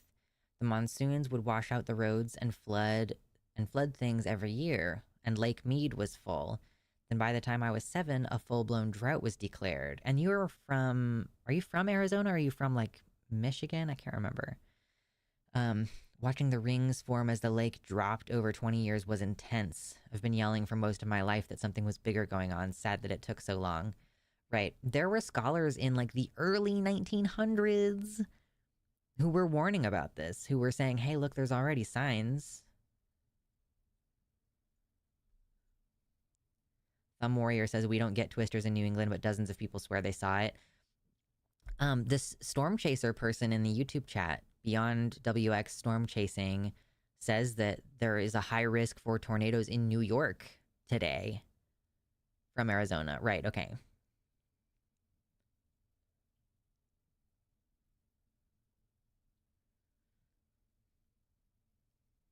Absolutely. Nowhere will be safe from the economic implications of climate change. Saying smug Amelia Bedelia is me describing people taking literal words spoken by people off the cuff and trying to analytically deconstruct them. Yeah, exactly. Like, you know what I meant. Shut up. Like, stop being an asshole. It's not possible for anywhere to be self-sufficient and maintain a good standard of living. So, Venusian, I have been looking into this for a while. And let me see if I can find... So I've been looking at these maps that are, like, showing, you know, all these different effects of climate change. While there are many areas that are going to become less livable, there are areas that are going to become more livable and therefore more able to support themselves, right? So, like, here's a map of economic impacts. Or no, this is crop yields. So crop yields are going to diminish down south here Actually, there are a couple places where it's predicted to increase, but lots of places across the northern US are going to have increased crop yields, which is like why I want to move up north further, like, because you'll be living in places that not only are they going to be relatively stable, but they're actually going to be better for crop yields than they are currently. And this is projected from 2040 to 2060. So, like, if I were to move somewhere in the Willamette Valley, which is like this general area, like, look at that. That entire area is going to have the second darkest color green in terms of a greater percentage of agricultural yield. Yeah, genderqueer crops, true.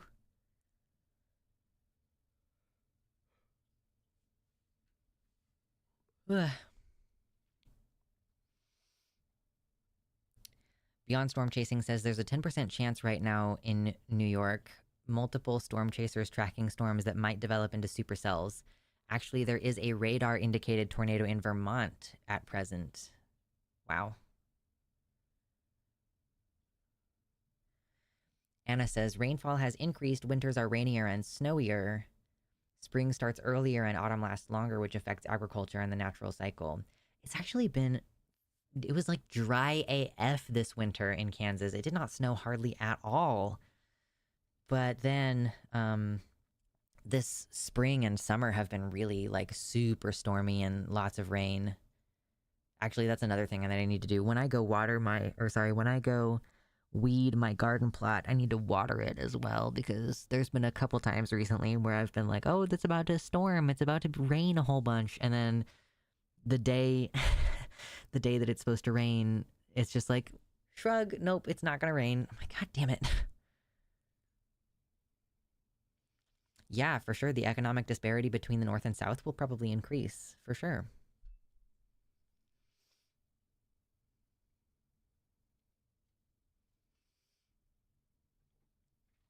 Oh my god, that's so true, mama. My tax dollars pay for those damn ducks to have a damn river, so I can damn well call them mine if I want.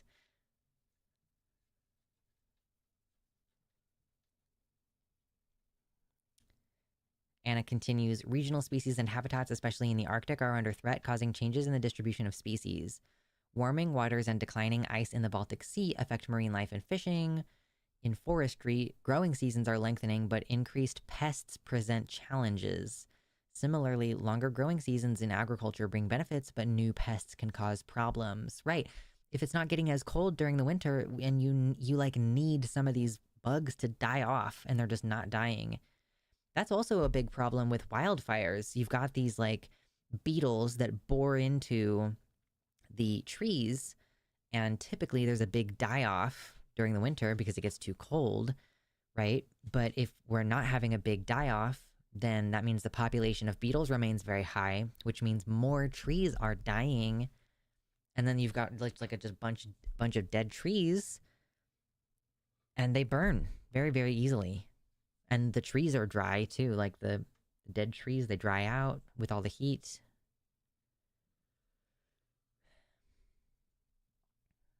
Winter travel suffers due to reduced snowfall, while summer travel may increase. Finland aims to be carbon neutral by 2035 by investing in renewable energy and sustainable practices. I mean, good fucking luck to them, for sure. Beyond Storm Chasing says, there is a misconception that tornadoes cannot hit cities or in the mountains, which is false. The conditions that produce tornadoes don't usually occur in mountains. However, as the climate changes, that may very well also change. We're in an El Nino this year. I am not sure. I haven't looked into it.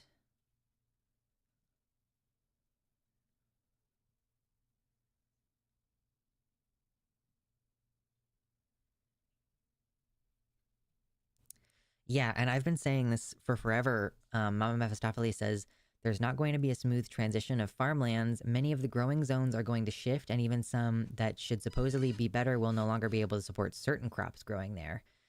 Yeah, I mean, you know, if presently, like, okay, I live in Kansas, there's a bunch of corn and soy, like, we grow a lot of that stuff here. We also have tons of cattle. And then, like, also in Oklahoma and Texas, there's a lot of cattle and a lot of farmland.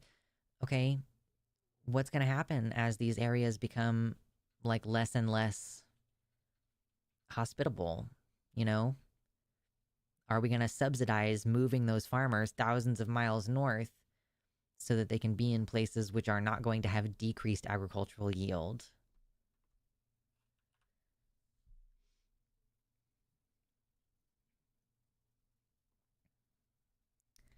Nethercat says this can also happen when there's higher than average rainfall and then massive heat waves after. The plants grow wildly and then die back, leaving a ton of dry combustible material on the ground. Happened in Texas a few years ago. Mm-hmm, for sure.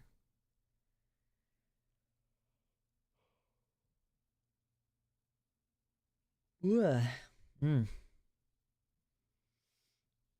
Gwen says climate saving action, just ban all the bullshit generative AI theft.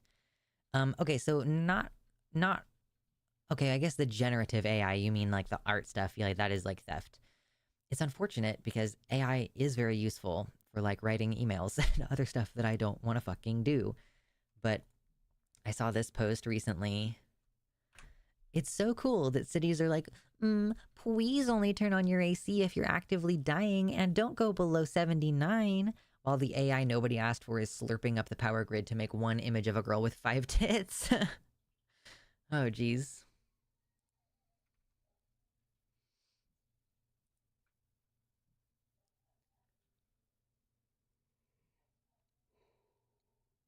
I think Tornado Alley is moving gradually east as well.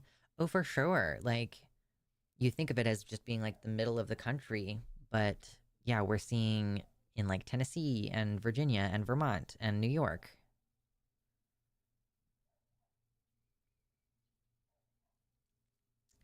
The fire tornadoes are fun. As an atheist, I can see why people thought this was God's wrath. Oh, jeez.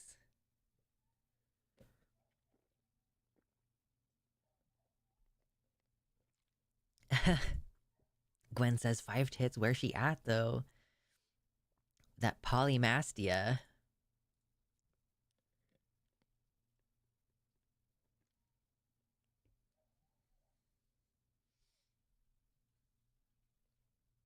Fire nados are caused by wizard fights. Like one of them casts a wind spell, one of them casts a fire spell, and it's just cray cray. Let me do this. I really doubt that we're gonna do a second flex today, but you know, we'll adjust this. Listen, if we get another $100 donation, I will flex again.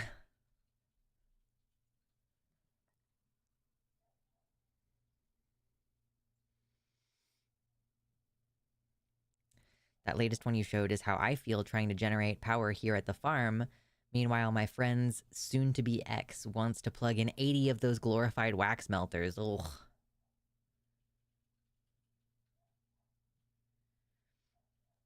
One of the huge problems with Dixie Alley expanding is that you can't build tornado shelters in the Deep South and the poverty rate is much higher. Why can't you build tornado shelters in the South? Like what? Is there something with the ground that prevents it or something?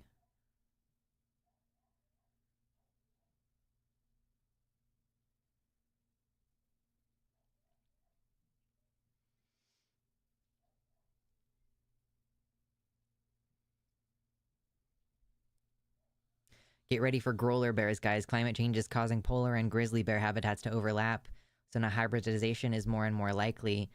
Oh, do you even know, Kitty Tick? I literally just saw a news story about, like, there's apparently one polar bear who is responsible for a lot of hybrids. Like, she is freaky.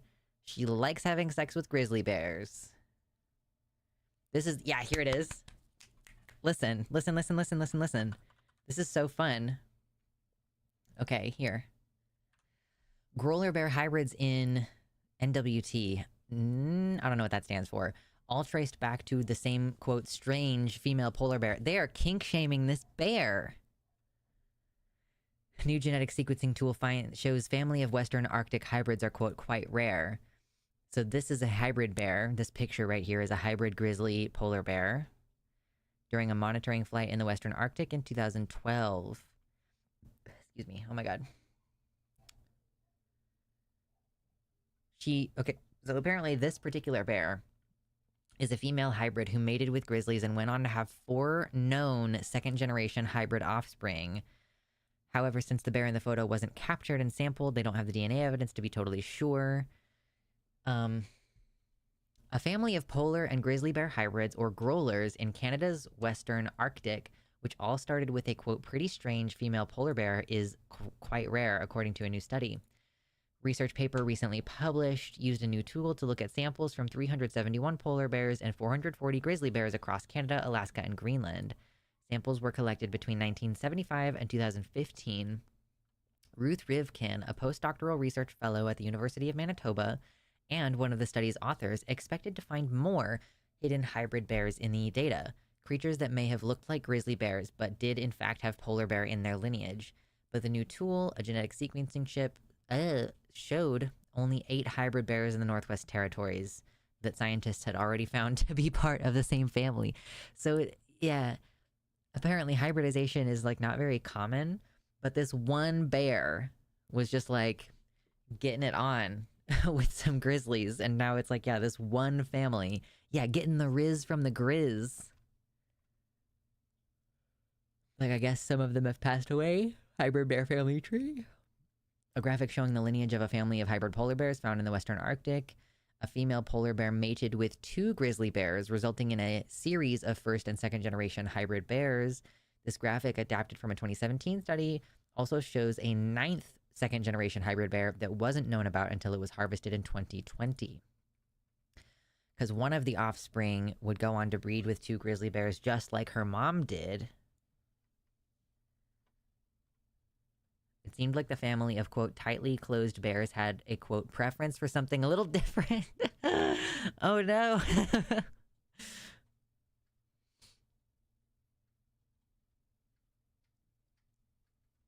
Wow. These are 2 of the 9 known grizzly polar bear hybrids.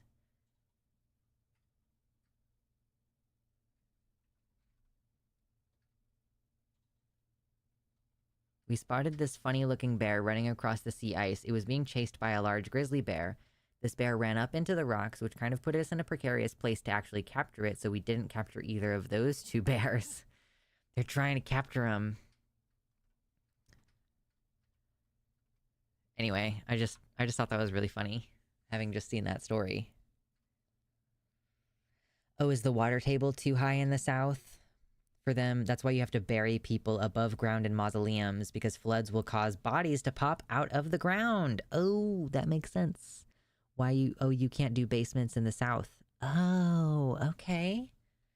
So yeah, you would have to do like above ground concrete, some kind of like concrete building above ground in order for it to be like tornado safe, technically.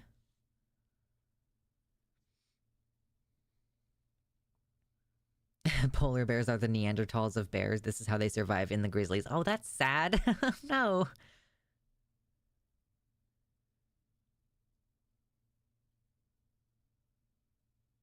Here in the hills, we build our basements into the sides of hills. You walk into the first floor at ground level and then go down a flight of stairs and walk out at the ground level on the other side of the house. I've seen houses like that. Yeah, it's only kind of a basement.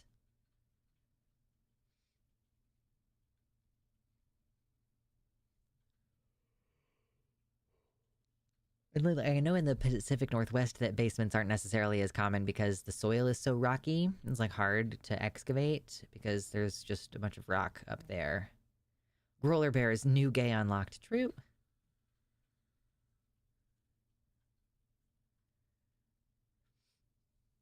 No basements and no culvers is the worst 2 things about the South. Ugh, I love culvers. It's so delicious. It's very expensive, but God, is it so good.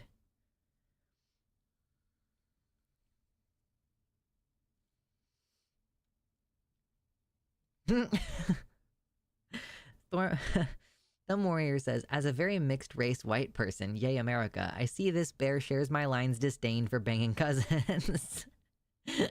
Oh no.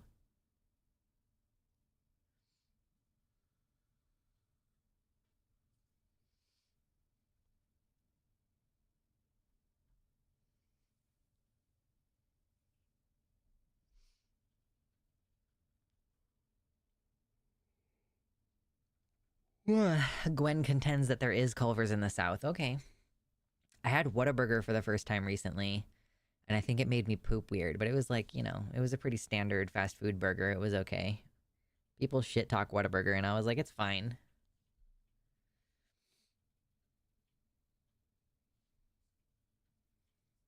Gwen says, I'm on the North Florida coast, and we do have a Culver's. It's heaven. Oh my god, they're so good. Butterburgers, and I love the pretzel bites.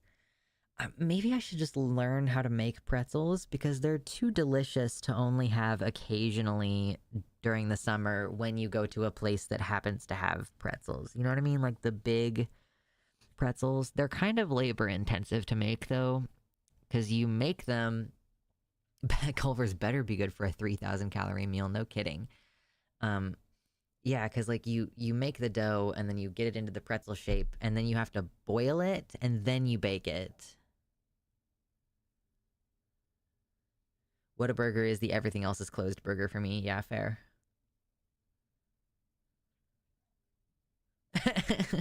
Culver's made me poop weird. No, Culver's didn't make me poop weird.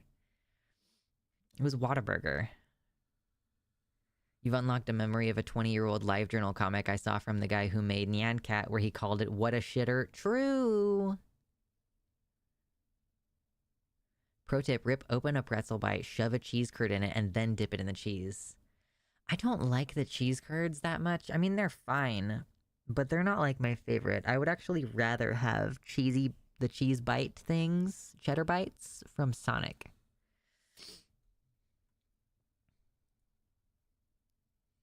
We have another person who says, I also shit weird after Whataburger. Listen, this is what we mean by dumb shit only, okay? If you learn to make pretzels, you'll be partway to making your own soap. How?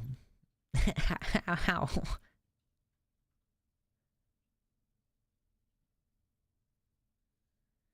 There are bowhead whales with harpoons that are stuck in their bodies, which have been there since the year 1850. Jesus Christ, whales are so intense and awesome. That's crazy.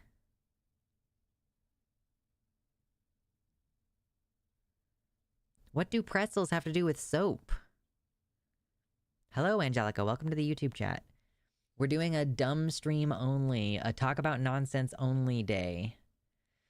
Like, we do technically have...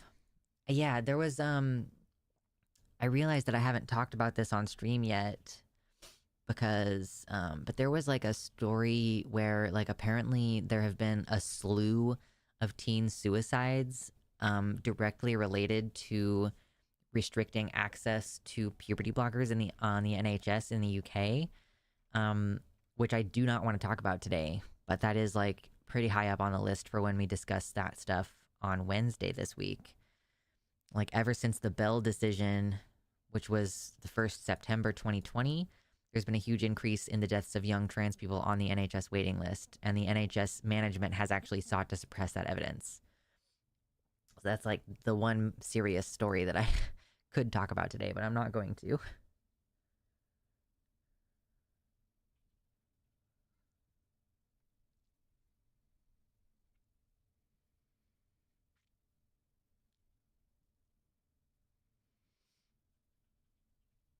I did like pretzels a lot more before I found out about the lye. OG pretzels use a lye solution. Well, not modern day pretzels though, right? Both processes use baking soda boils.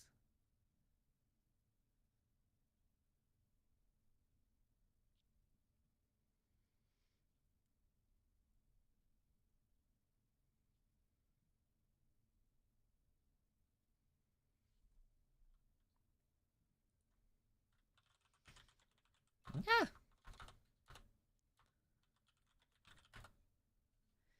Traditional pretzels are made by dipping, not boiling, the proofed and chilled pretzel dough in a 3 to 4% lye solution before baking.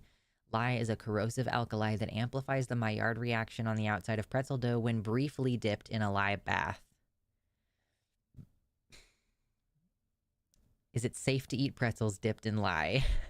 That's one of the questions that Google has on here. Lye is primarily used to make pretzels, and it's the reason for their unmistakable shiny mahogany color. Yeah, they're dipped in a lye bath, then baked in the oven. This method can be used with rolls or buns.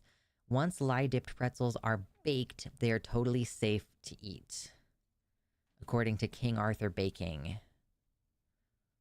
But you can do it with baking soda instead and achieve the same result.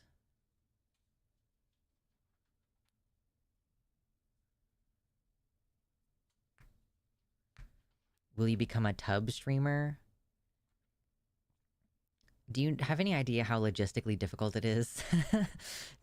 Like, listen, this is a webcam, so it has to be attached to a computer. And I have to have a computer nearby. Like, yeah, let me just, like get my arm out of the water with my dripping wet fingers and then go on a laptop? Like, let's not.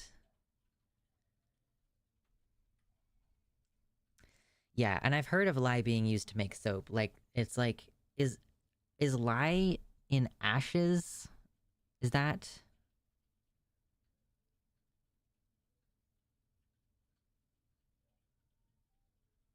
I am a webcam. Listen. Don't even talk to me.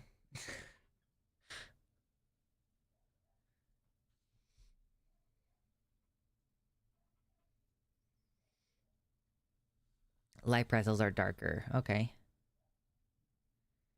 Using the baking soda. Oh, so bake baking soda at 200 degrees for 20 minutes and becomes a washing soda. Yes, you can get lye from ashes. Hello, Max. I have stripped you of your mod color. That way you don't have to feel obligated to do anything. And you get to enjoy your green name. Don't talk to me or my webcam ever again.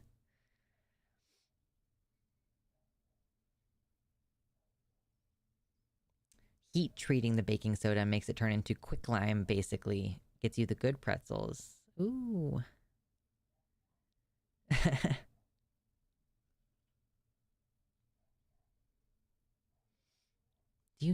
Where do you get lye? Where does lye come from? Where does lye come from? Lye is a natural substance. Oh, no, that's the AI one. I'm not listening to you. Lye, the alkaline liquor obtained by leaching wood ashes with water, is commonly used for washing and in soap making. I was just watching a video about, like, either German or Swedish, like, traditional laundry, and it's like, they put their apparatus in a fast-flowing river, like, sometimes right next to a waterfall, and it, like, churns the stuff, and they were like, sometimes they take, like, a handful of ash, like a little bowl of ash, and just chuck it in there, because it cleans the clothes. Oh, goodness. I think the first soaps were made with some water plus ashes solution and oil. That makes sense. And animal fat. Yeah, that makes sense. The gross history of soap is that people used to wipe themselves with caustic ashes, and their skin grease would just form soap. Isn't in like Rome and Greece, didn't they just like put oil on their body and then like scrape it off, and it would like bind with the dirt and like just scrape it off? We didn't even invent soap. It's just a disgusting thing our bodies do when we live around fire. That sounds really fun. Listen. Ooh, can we get to 69 likes on a bullshit stream? Can we get to 69 likes on a stream where I refuse to talk about anything serious? Wouldn't it be nice?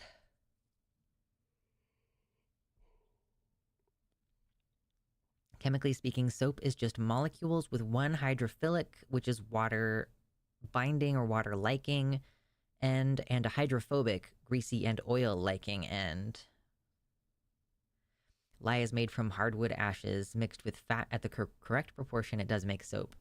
I have a handwritten recipe from my great-grandma about making soap and doing laundry. Spectacular. That's amazing. I have madrone on my property so I can make all-natural homemade soaps using lye extracted from my little burnt leavings.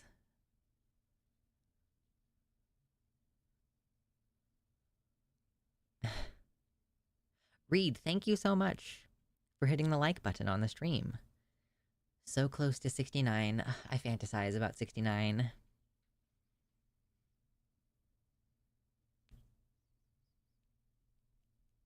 I'm just playing with a hair tie.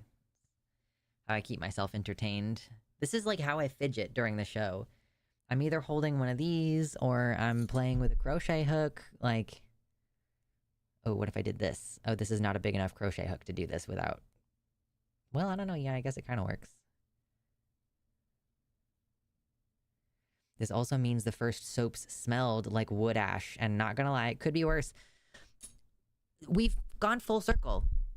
Do you guys know the Squatch soap? I get ads for them on Facebook all the time. Dr. Squatch, not a sponsor, but like these soaps are called like, hold on. The names of some of these soaps, I swear to God, load. It's like pine tar and like, whoa, nope, no thank you. Nope, no thank you. I don't need this. Thank you very much. Wood barrel bourbon, alpine sage, like birchwood breeze, like all, like we've gone full circle. They make bar soaps now that intentionally smell like wood and fire. Yeah, the commercials are kind of annoying though.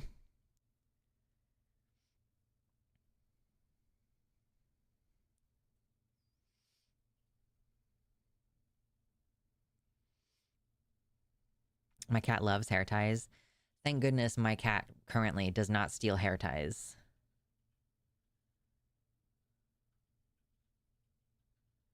Check out the Firefox books. They've got all sorts of info about primitive living. Firefox books? Foxfire, do you mean?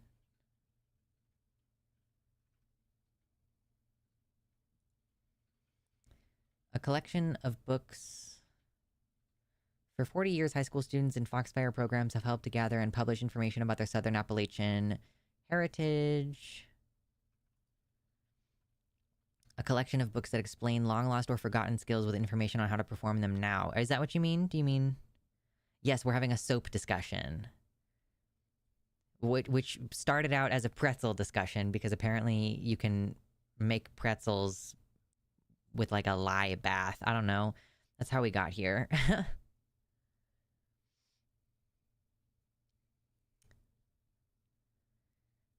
Okay, it is Foxfire books. Ooh, okay. I'll keep that tab open. Currently, I have a foraging book. I have a mushroom identification book, which is not the same as the foraging book. I have a natural medicine book. And... oh, I have a really comprehensive sewing book, but it's not so much for hand sewing. The mixture of ash and animal fat smells really disgusting. Well, sure, use, like, vegetable oil instead. The Firefox books? No, babe, it's Foxfire. It's not Firefox. Firefox is the web browser. It's Foxfire. Gotta love how women's soaps are lavender and passion fruit, and men's soaps are rocks, twigs, and yeah, all kinds of, like, pine tar? Pine tar. Remember that lye in its pure state is wildly caustic and reacts to water. Never forget Fight Club. Yeah.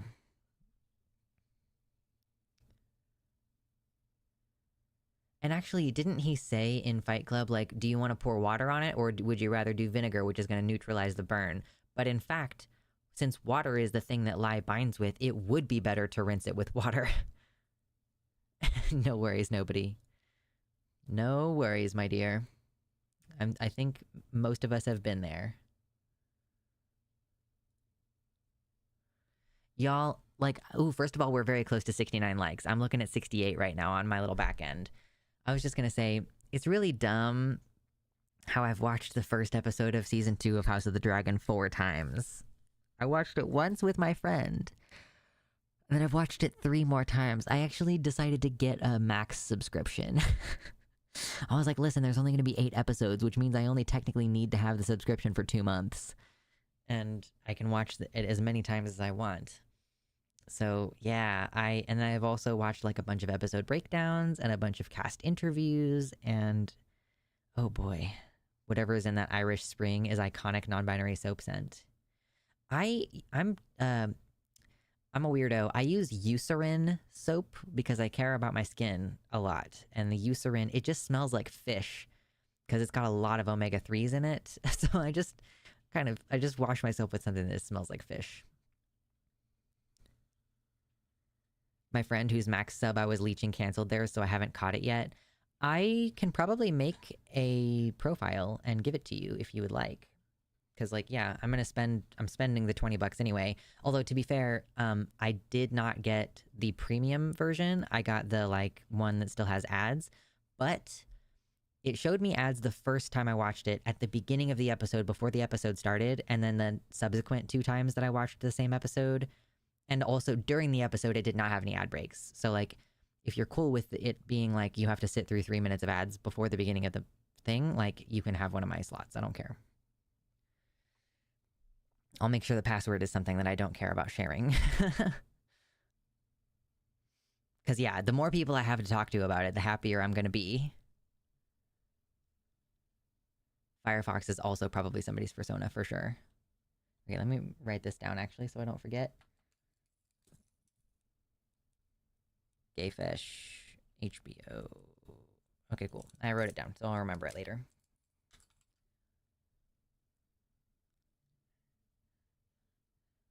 Yes, I would much rather they front load ads than interrupt my show. God, yeah. I'm so glad they didn't interrupt the show. I would have been fucking so butthurt.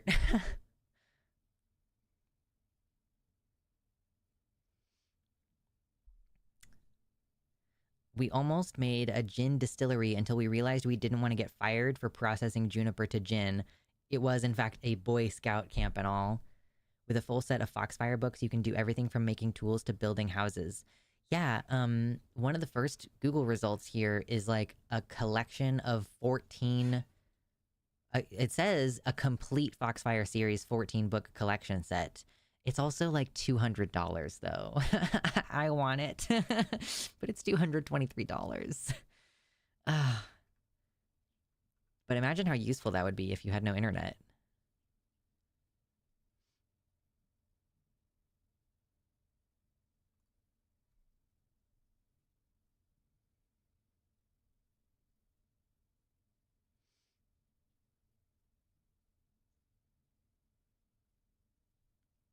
Thumb Warrior says, an entire era of pretty decent movies has tanked IMDb ratings because people only ever saw them on cable, with ad breaks ruining the pacing.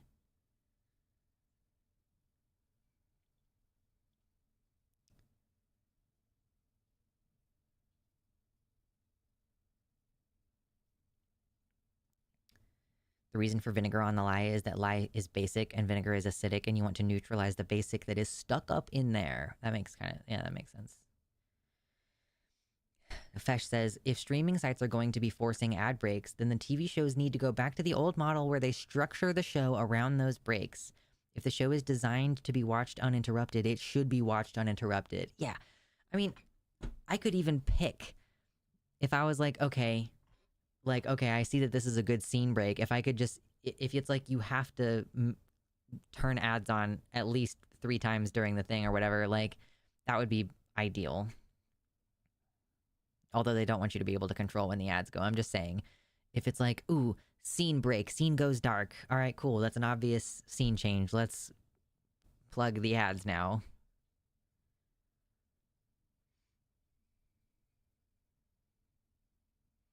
I have no problem with big act break moments in TV shows. Yeah. There were a couple really obvious places in this last episode that would have made sense.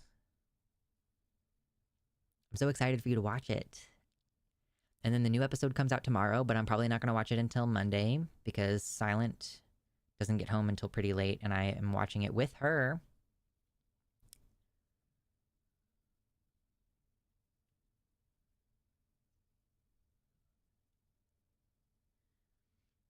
I grew up on that shit where the camera would dramatically pan toward the main character's face at a big reveal and then go dark for a second. And then they would restate the last thing they said when the ads are over. Yeah, and it's so funny because so often when they would do that, like they come back from the commercial break and then they use a different take for the most recent line. Do you remember that? It's not just that they would restate the last thing they said. It would be a different take. Tomorrow is Monday, though. Oh, yeah, shoot. I forgot what day it is. Yeah, today is Sunday. The new episode is tonight. I'm watching it tomorrow. Most likely. I've been so messed up on my days this week. It happens when you're not sleeping very well. I've just been waking up a lot.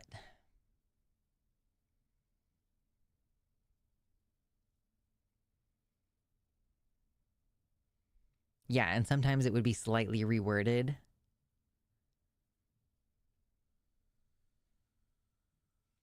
I hate it when the takes are different, not gonna lie.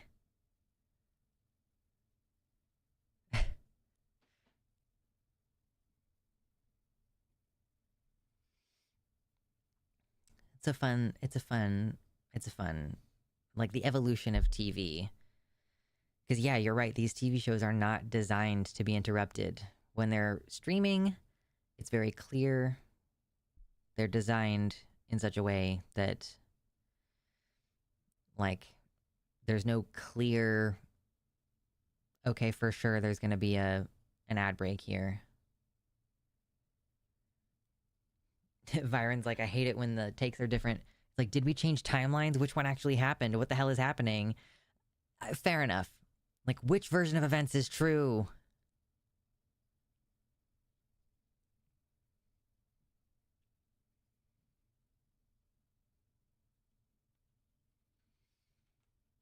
Oh gosh. We are at the 2-hour mark of the show. Should we do some Reddit Am I the Asshole posts, or... Oh my god, the tiredness is starting to set in. And I gotta not rub sunscreen into my eyes for a second time.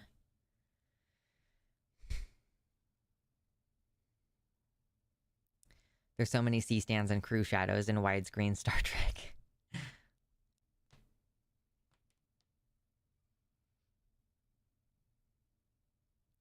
Yeah, I do have a Max subscription now. Should I watch The Last of Us and Euphoria? I probably should. Oh my god, I agree, Kitty Tick. I was so butthurt when, you know, you are paying for Hulu and then suddenly, like, the most, like, the cheapest version of Hulu is, like, you have ads still. So you're paying to fucking watch ads. Oh my god. I heard House of the Dragon has Smuggy. I cannot confirm nor deny. I will say it's a Game of Thrones show. So, I mean, if you remember how Game of Thrones had, like, full nudity and sex scenes and also brutal murders and torture, like, yeah, I mean, congrats. It's fucking... it's the same in that regard. Just fewer characters. I think it's fair to say that at this time there are fewer characters in House of the Dragon. And you're focused on, like, smaller dynamics and events. Segs in my Game of Thrones? So, I will say, I think that House of the Dragon so far is, like, more tasteful. Like, in Game of Thrones, like, I think that Game of Thrones might have come out before the concept of an intimacy coordinator. Because now there's a person whose job it is, no, you do not need to watch Game of Thrones first. Don't bother. Do not need it. I think that Game of Thrones might have happened, like, before the concept of an intimacy coordinator, which means, like, you know, actors didn't necessarily have the opportunity to advocate for themselves and, you know, like, a whole bunch of different stuff. So, like, an intimacy coordinator is the person you go to get fitted for the little nude colored underwear that you wear that keep your genitals tucked away. So I would say that the sex scenes in House of the Dragon are more tasteful, and also, like, a lot of the episodes are directed by women as well, so they have, like, a different lens, just, like, a really different perspective. Gayfesh, did you watch the first season at least? Or are you gonna have to catch up on all of it?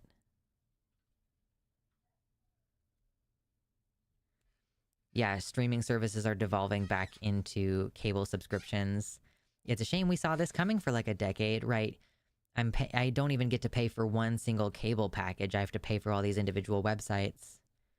The first intimacy coordinator even hired was in like 2017.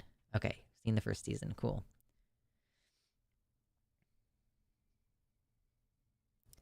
Incidentally, I'm considering scrapping all the streaming services and taking to the high seas again. The amount of content that is still geo-locked in this day and age is annoying. Like, why? Why? With the Matt Smiths on his lanky boy. The noodle! I love Caraxes so much. I feel like we did not get enough Caraxes. We got so much Vagar. So much Vagar. Not enough Caraxes. I love his dumb little whistles. Oh, he's my favorite. He's my favorite. Oh, man. Gorgeous. Yes, they did not have intimacy coordinators on early season of Game of Thrones. That was my assumption, right? Like, maybe by the time you get to season 6, where there's, like, the sex scene with Ramsay and Sansa, like, maybe there was an intimacy coordinator present for that. Maybe. But there was not one for, yeah, Daenerys' wedding night. Like, we're hanging full dong in Game of Thrones. Like, oh shit, I can't remember his name. Alfie Allen or something like that, who played Theon Greyjoy. We just see him hang dong in, like, the first season of the show. I heard Philosophy Tube is in this season, but if her role is as small as the one on The Acolyte, I'll probably skip it. Oh, so her role on The Acolyte was really small? That's a bummer. Well, intimacy coordinators are thankfully now mandatory with the latest SAG-AFTRA contract. Amazing! Yeah, like, why were we ever doing sex scenes without an intimacy coordinator? It's probably so much dumb shit could have been prevented this way. But yeah, so Abigail said that she is playing the new leader of the Triarchy, which she only had like one line in fucking Star Wars. Bummer. Which, to be fair, though, the previous leader of the Triarchy did not have any lines. He just looked very menacing in season 1. So she's supposed to be the new leader of the Triarchy, but I don't know if she's going to have a very big role. I'm so looking forward to seeing her, though. I keep forgetting that she's in it, and then I'm like, oh yeah, shit! Yay!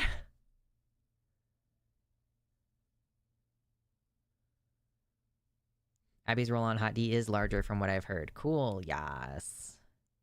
Like, let me look this up really quick. I'm gonna keep this tab open because I want to see it. Abigail Thorne. House of the Dragon. She plays Triarchy Commander Shirako Lohar in the 2nd season, which we don't have any further data about this. God, I can't believe she's only a year older than me. That's crazy.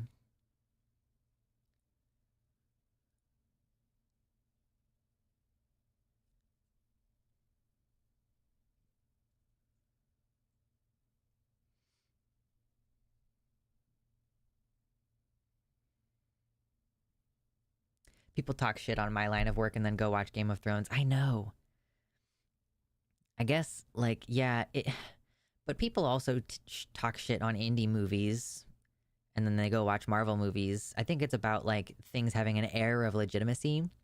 Like, there's an air of illegitimacy to especially self-produced porn. Like, the concept of, like, having it be self-made or, like, and there's different sizes of companies. Yeah, people talk shit on porn stars and then watch porn. That's fucking true. I mean, it's like how people talk shit on fast food workers, but then they eat fast food. It's like, you are creating the demand for this. You want to shit talk me, but, like, and I've never worked fast food, thank fucking Christ. I have worked food service, but not fast food. But yeah, people shit talk this, but it's like, you are the reason. You have the demand. If you're famous, it's okay to hang dong and fuck on screen. I feel like Alfie Allen wasn't that famous, but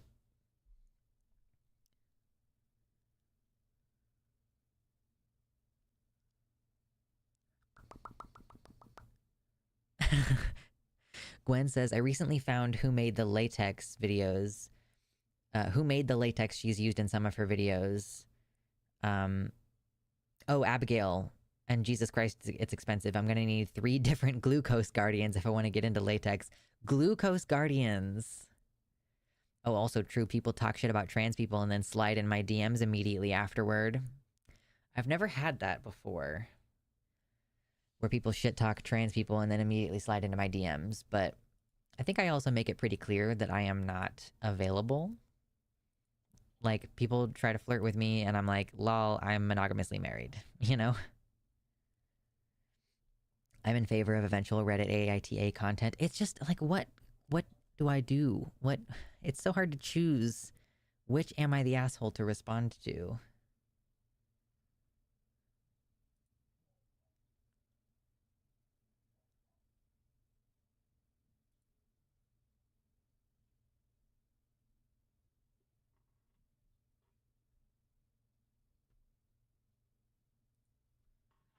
Oh my god.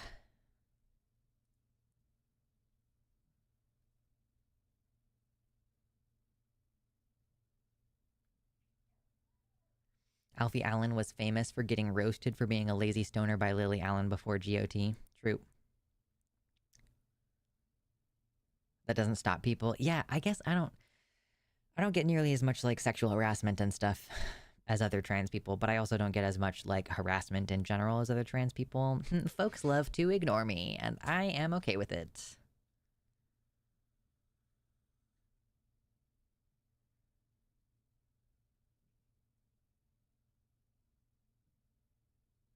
Real fun when you get solicited on the street as a trans woman. Yeah, that's wild.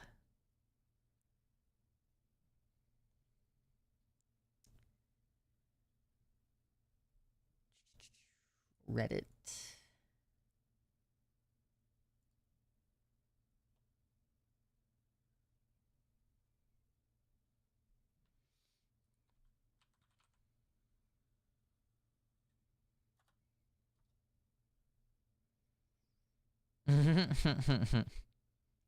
I would love to see someone post to Am I the Asshole saying, 2 decades ago, I posted my pictures to a website called Goatsy. Am I the asshole? So that I can be like, yes, you are the most famous one. The most famous one.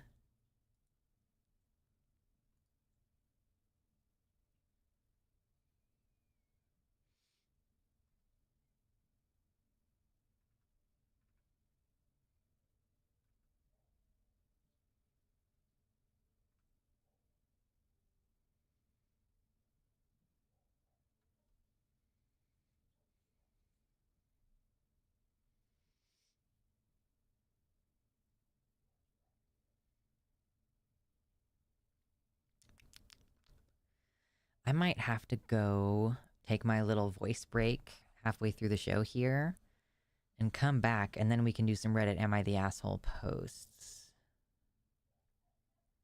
There's a lot of ones on here within the last 6 months that have like a lot of votes.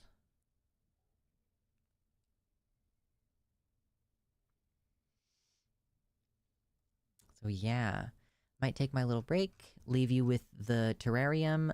I was gonna say leave you with the bugs, but the bugs are not there. They don't want you to see them. And then I'll be back in like about 5 minutes or so. Roughly about 5 minutes. Unless I fall in the toilet again, which could happen. Alright, I'll be back momentarily. Don't go anywhere, or I will haunt your dreams. Right.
Boo. Jump scare. I am back. I still didn't get water. I've just been sipping on Dr. Pepper. Sipping on the DP. There's currently 27 viewers and 72 likes. Hey. Matching.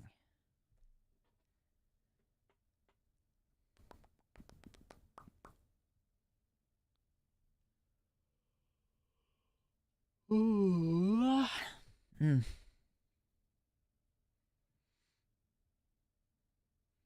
I have not been watching Dungeon Meshi. I've seen screenshots, but I haven't actually sat and watched any of it.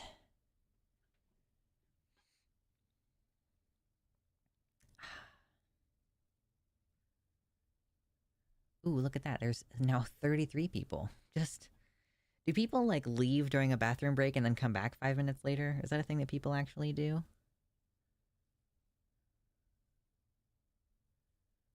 Your preferred DP and mine are different? You don't know that. I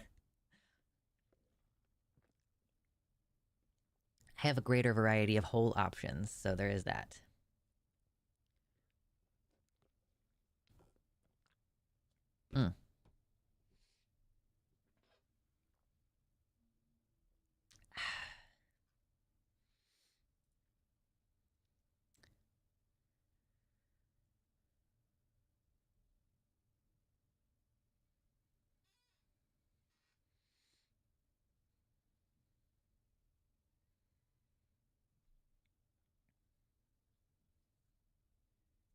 Got some hair stuck to me.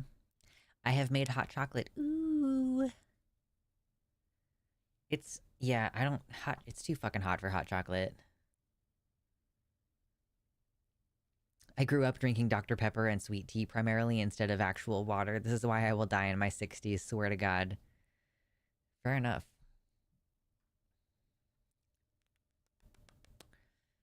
This one Am I the Asshole post from 8 months ago has 20,000 votes.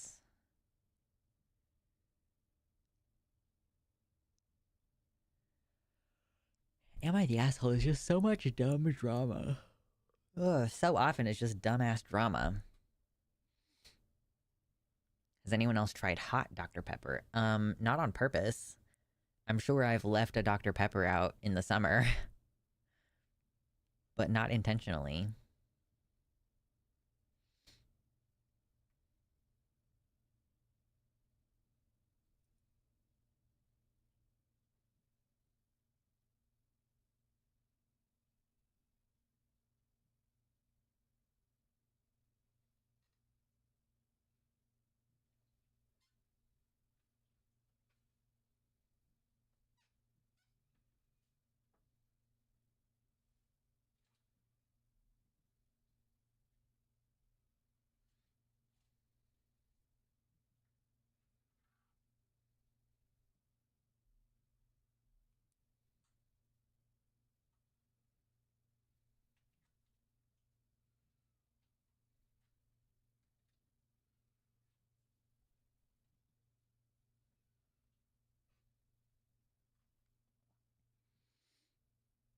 Dr. Pepper is actually really good hot. It's like the only soda I know of that's good hot. Okay.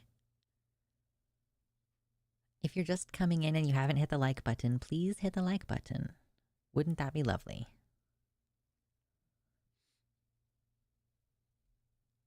There was a funny website I remember looking at as a teenager that compared Dr. Pepper with all the knockoff versions of it.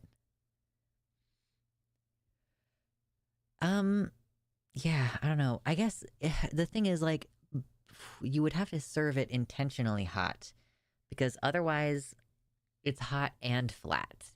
And I feel like flat Dr. Pepper is not very good. It's way too syrupy. Ugh.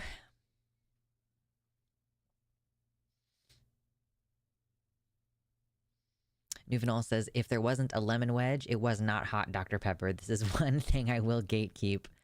Hot Dr. Pepper with a lemon wedge. Okay.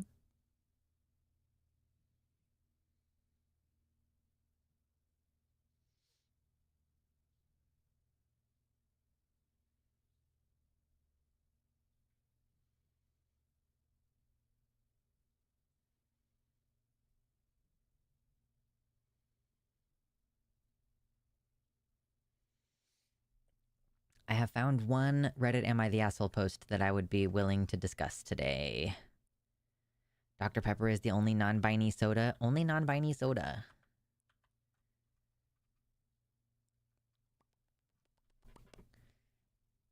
Mine was just hot because the can was left out in the sun. Yeah, so if it's still carbonated, I feel like that would be pretty delicious. That would be acceptably delicious.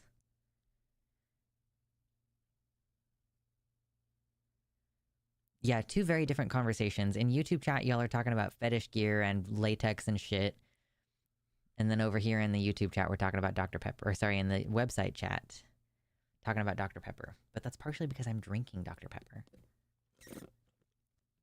Like, why are y'all talking about fetish gear? It's not relevant to the discussion at all. Oh, Reddit. Oh, Reddit, am I the a-hole? Am I the a-hole for coming to dinner basically topless? The community says not the a-hole. This is learn how to do paragraph breaks, please. I've dreaded posting for a while because I'm afraid I might be the a-hole, but I just gotta know. So here goes. My parents-in-law and my brother-in-law came to visit and stay for a month with my husband, 27M, and I, 28F, after I had my baby. For context, if it makes any difference, I'm German. Husband and his family are Italian. The baby was 3 months old at the time, and I breastfeed her. Usually I would just nurse on the couch in the living room, but because company was staying, I would go to my bedroom. First of all, girl, you don't need to do that. Like, first of all, is this more normalized in America? That, like, you're supposed to be able to just breastfeed wherever, and, like, if people are sexualizing it, that's kind of their problem? I don't know. I always assumed that in Europe, you know, like, they have, like, nude beaches and stuff. I kind of assumed that they would just be more open about this kind of thing. Anyway, after I nursed the baby, she would fall asleep and take a nap, and I would have some free time. Since family was visiting, I tried to plan her naps around our mealtime to spend time with family uninterrupted. My mother-in-law has this thing that when food is on the table, you be there pronto. Okay, rude. Sometimes I would be a bit late coming to a meal because babies can be unpredictable, and maybe she wasn't falling asleep right away, or maybe she nursed longer than normal. To this, my mother-in-law would barge into my room and announce food was ready, all impatient. This would startle the baby and make the process last much longer than it should have, the result of which being I had to eat much later than everyone else, alone, and the food was cold. It left me fuming. More work to do with the baby, and I'm secluded for longer. This happened several times. I asked my husband to talk to her and explain I can't always come to the table on time. He did talk to her, but she still did all this anyway. Oh man, I would be pissed. Yeah, she sounds awful. So I simply decided to stop being late to the dinners. The next time she barged into my room and announced that food was ready, I came to the table without hesitation. I came to the table exactly as I was. No shirt, half a bra, baby hanging on one tit.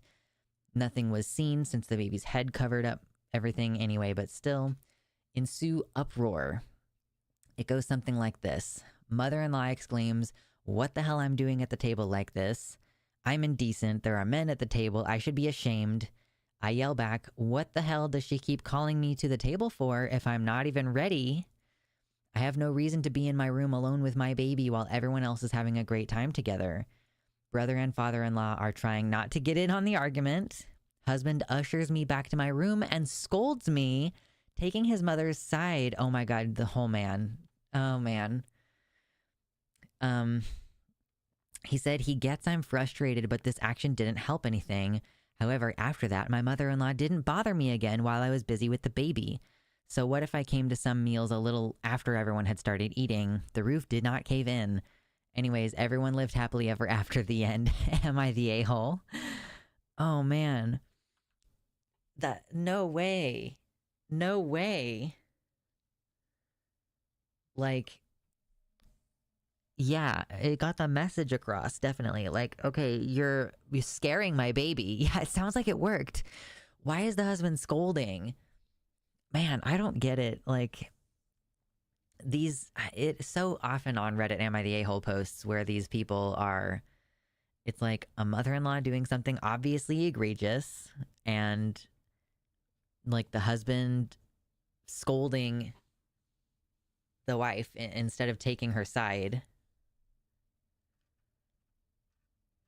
Yeah, malicious compliance. Yeah, that's like one of the top voted comments down here says, not the asshole, a well-placed piece of malicious compliance.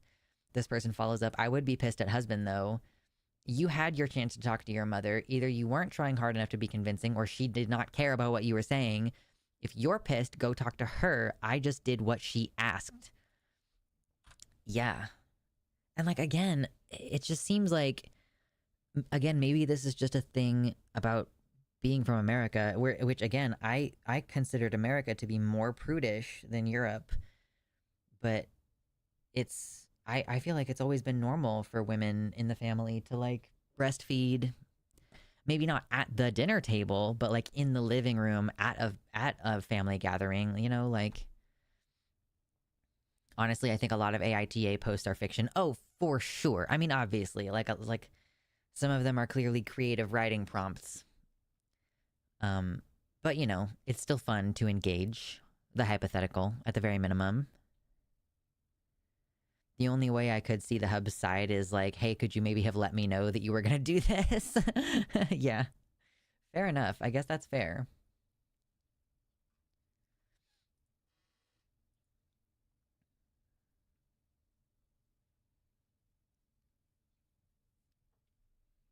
Yes, there are plenty enough people in the world that even the fictional posts have probably happened at some point.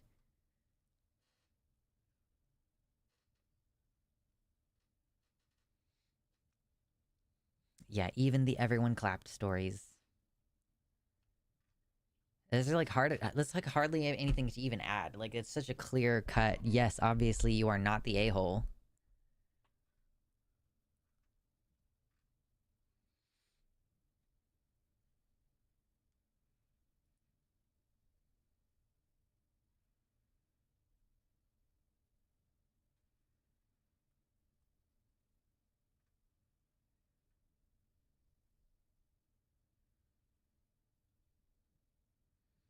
Truly, fiction speaks to deeper metaphysical truths. Okay, this is an interesting one. I haven't read the whole thing. I kind of skimmed it, and we'll see. Am I the a-hole for refusing to take care of my children? I, 26F, gave birth to my second child 2 days ago. It was a beautiful home birth, so I was never discharged from the hospital. With my first and this pregnancy, I made it clear to my husband I wanted to follow the 555 rule. She will explain what that means. He seemed to drag his feet, but because he wanted kids more than I did, he agreed. She puts in bold, I still love my kids dearly and wouldn't not have them now. I just didn't want to go through pregnancy. Fair. So the 555 rule is that you spend the first 5 days in bed, nothing but skin-to-skin contact with the new baby, breastfeeding, and resting. The next 5 days are on the bed, which is sitting up, still breastfeeding, cuddling with baby, doing homework with my son, which is the older one, crossword puzzles, etc.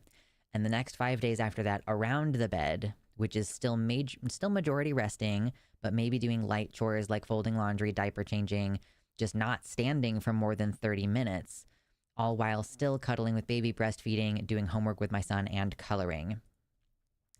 This baby is very colicky, and my husband is the one having to get out of bed, walk around with her, and sit in the rocking chair, do diapers, and take her and our son on walks to get some sunshine. Our son, 5, has started acting out at home due to the stress of the new baby and lack of sleep. We've offered him going to my parents next door, and he does seem interested. We've prepared a month's worth of freezer meals, so for dinner, all my husband has to do is throw the disposable tin in the oven and walk away for a few hours. We have more than enough disposable dishwasher. Disposable dishes. We have a dog that my husband needs to feed and take out on walks with the kids. Today, he came to me crying, saying it was all too much and he couldn't do this by himself. I reminded him that he agreed to it, and I have to go back to work shortly after the 555 is up, so I need to be as rested and healed as possible so I can better perform tasks at work and then come home and continue to perform tasks as a mother.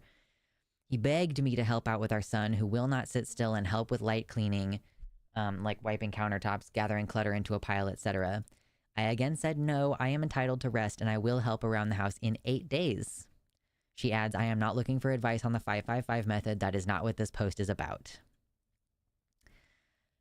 I would say, you know, giving birth is like surgery. In some cases, you do actually have to have surgery when you're doing it. But like, this woman wants 2 whole weeks to recover from what is essentially a surgical procedure where she lost a bunch of blood and fluids. Her body went through like trauma. So for her to just want to rest for 2 weeks, and she is helping, she's just doing very minor things. And like maybe the first birth was really hard on her, so she's trying to like prepare. She does not get a huge amount of time off from work. It kind of sounds like she's only going to get maybe 3 or 4 weeks off of work. So, I mean, for her to be like, I just gave birth and I want to rest for 2 weeks, and then I will return to not only my normal activity level, but like a second child. Like she's going to go to work and then come home and have 2 children, a 5-year-old and a baby. And like I get for some husband or like non-birthing partners, like it can be a lot of work, but also like you didn't just lose a bunch of blood.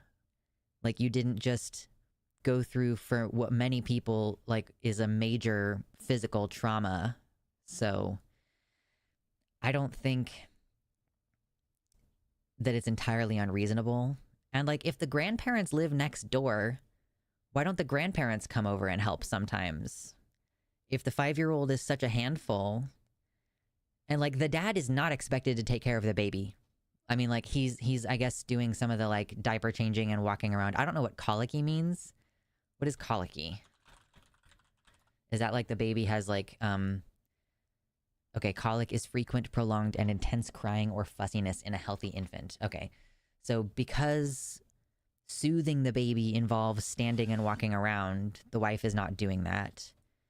So like the husband is doing the baby stuff to some extent.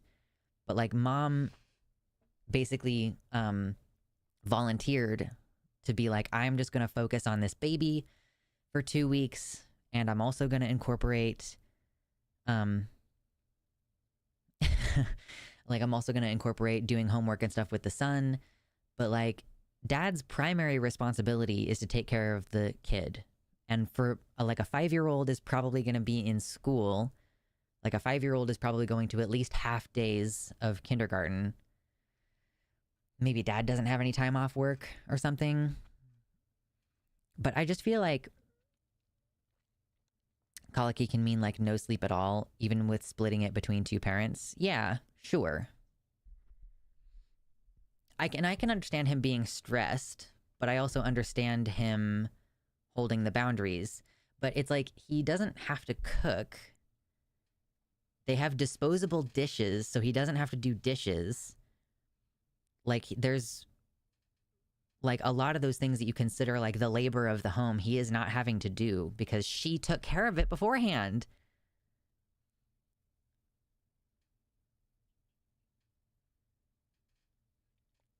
It's not fair if she doesn't do any of the colic work. That baby came out of her just out of empathy.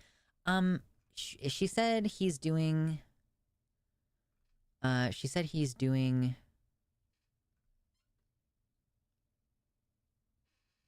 Yeah. He's the one walking around with her and sitting in the rocking chair. Why is the baby being taken out for walks outside? I think that's pretty abnormal.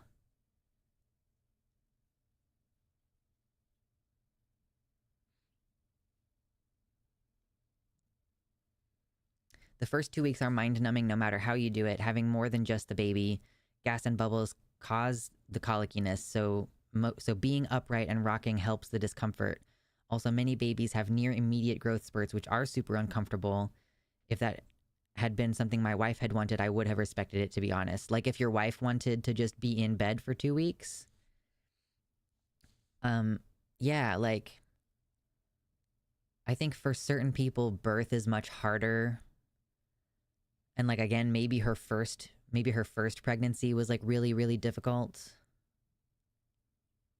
Walking in the stroller can be super beneficial for colicky babies. Okay, cool.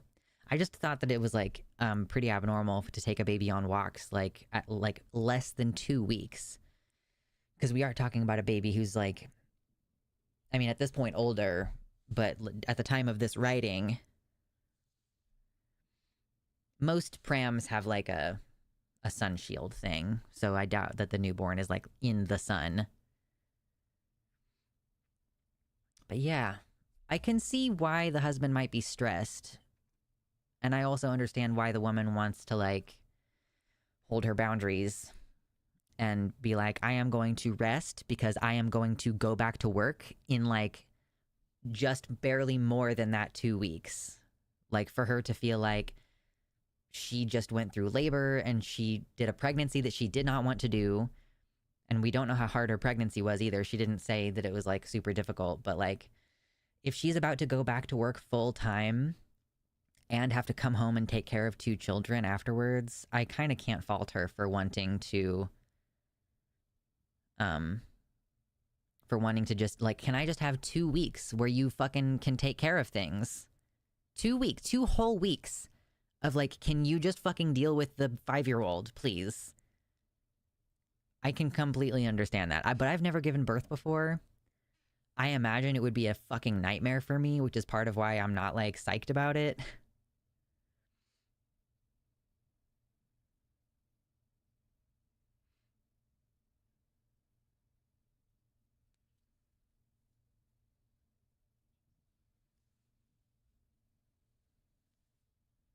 Yeah, strollers have a canopy. Someone says, I assume all the stuff that he is crying about is the stuff that you are going to be expected to do on an ongoing basis after you return to work. Yes, I, for the most part, do the cooking, cleaning, 90% of the childcare. He mostly just feeds the dog and occasionally walks him. So what bringeth this man to the table, then? His personality and audacity, says OP. Does he do anything in regards to parenting under normal circumstances? Why have another kid with a man who's proven he can't handle more than 10% of the adult responsibilities? He sometimes helps with homework and discipline, but it more often than not falls on me. I had another child because I do want our son to have a sibling, and my husband convinced me things would be different. A colicky baby can cry literally 24 hours straight. Sure, right. I don't think either of them are getting very much sleep at this point. And I mean, she's also doing all of the feeding. She's breastfeeding. She did not mention pumping at all. Yeah, of course the 5-year-old is getting less sleep, right? But like she mentioned in the post, like we've talked about the 5-year-old going over to grandpa's. So why is the 5-year-old just not over there if it's that much of a burden?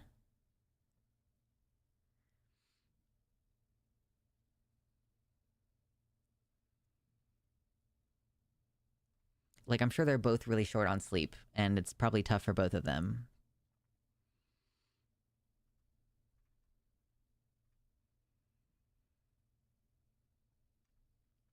Yeah, I mean she's going to be breastfeeding every couple hours even through the night.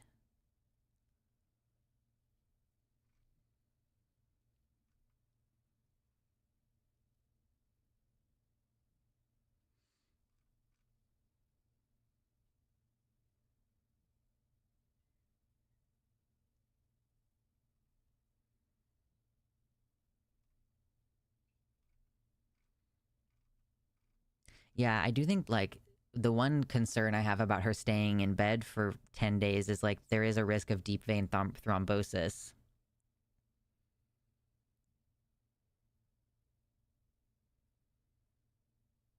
Can't imagine staying in bed for 10 days after giving birth.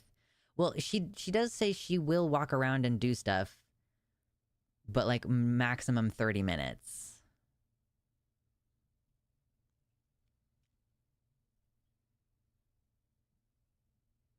Me and my wife did not sleep for shit till this past week, and we are at 5 weeks now.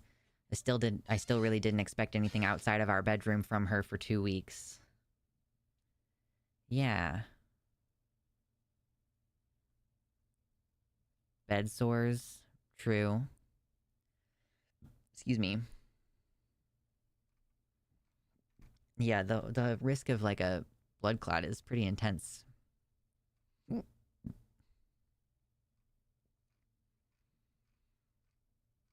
Yeah, I would say that, like, yeah, her staying in bed for 10 days is probably not medically advisable. That's probably one of the major complaints I have about this. My wife was up and walking the day of. That's her business, though. Walking is good for postpartum healing if you give birth vaginally. Yeah, I'm sure, like, yeah, getting your blood flowing, getting your blood moving is probably much better for you.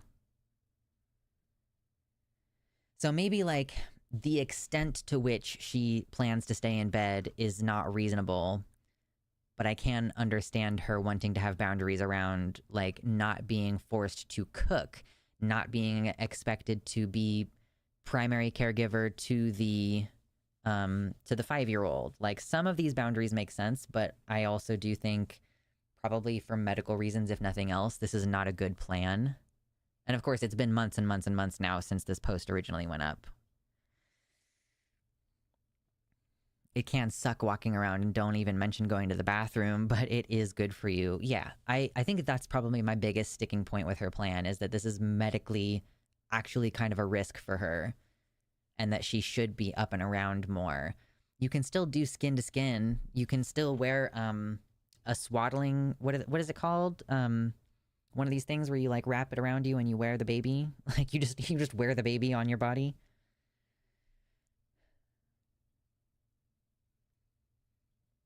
Yeah, I think some amount of activity would probably be healthier for her than just staying in bed for 10 days.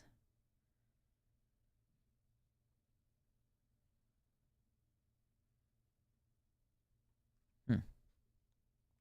Yeah, I feel like I don't have a lot else to add to that one. This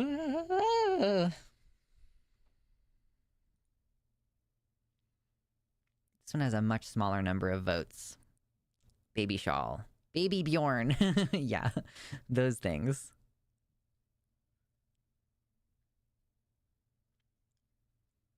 I kind of hate the idea of having a baby. It sounds like a nightmare. Good grief, y'all. The baby shawl does help with colic. This is why the nuclear family is bad for society. Having extended family around to help take care of newborns sounds a lot easier. Yeah, no kidding. Like, having, I know of a family that has, like, a multi-generational setup where, like, the granddad lives in the home with the married couple and their kids because, like, the dad is going through treatment for cancer and stuff, and, like, the mom died, or, like, the grandma died or whatever. And, like, yeah, the dad can babysit. Like, the granddad can babysit, and he can, like, share knowledge and, you know, give the kids interesting conversations and things to do and stuff like this. Yeah, so which would be indispensable. If you had grandparents living in the home, or again, in this case, they live next door, why are they not stepping up more? Like, why do you live right next door to your parents if they're not helping you out with this shit? The only reason I'd ever get a uterus transplant is so I can be the first trans woman to get an abortion. Baby equals pet mandrake. That's what I'm saying. Like, like, taking care of someone else's kid, there are certain things that it's like, oh my God, like, your food preferences. Like, if I had given birth to you, you would at least have similar food preferences to one of your parents. But, like, you're taking care of someone else's kid, and you're like, oh my God, you know, just a totally different genetics, totally different upbringing. Like, it's difficult sometimes. Let me see. I'm skimming a new one.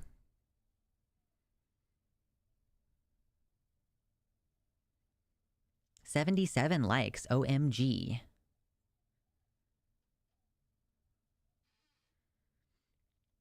Danny in the YouTube chat says, I actually grew up like that for my first few years of life because there was a tiny house the size of a small apartment on my grandparents' property. It was very helpful for my parents.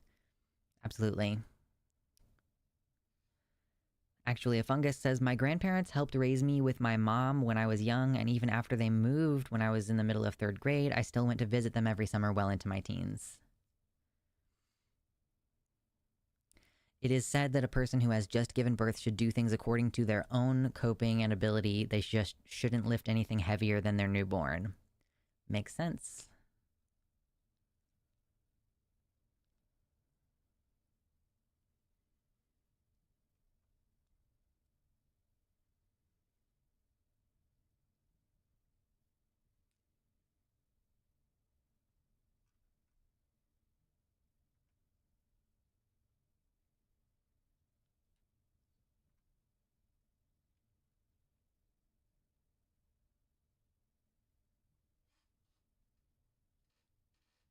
I'm reading, sorry.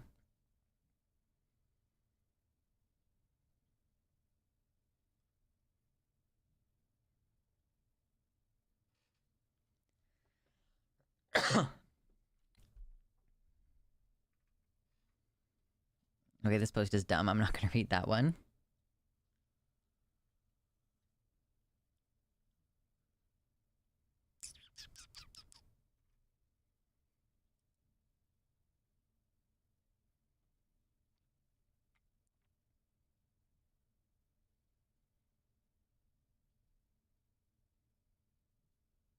Oh yeah, I read this one already. Oh yeah, I've read this one on my personal time. Whoa. A child-free YouTuber has seen discussions where people would be happier about having children if they had a system of regular help and financial aid, that parents regret kids a lot, but only, yeah, that kind of makes sense. That, yeah, if society actually supported parents, then maybe there would be less regret, especially for the mom parent or like the birthing parent, whichever, like, you know, the one who is taking primary point responsibility.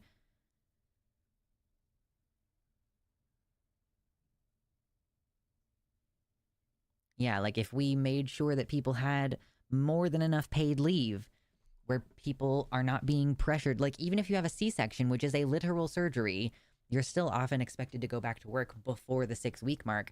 And most people understand that with any other surgery, you need a minimum of 6 weeks to recover.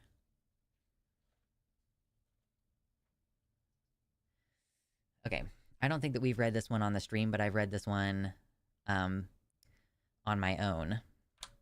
Am I the a-hole for ignoring our daughter's inconvenient boundary? Yeah, reminder that more people regret having kids than transitioning.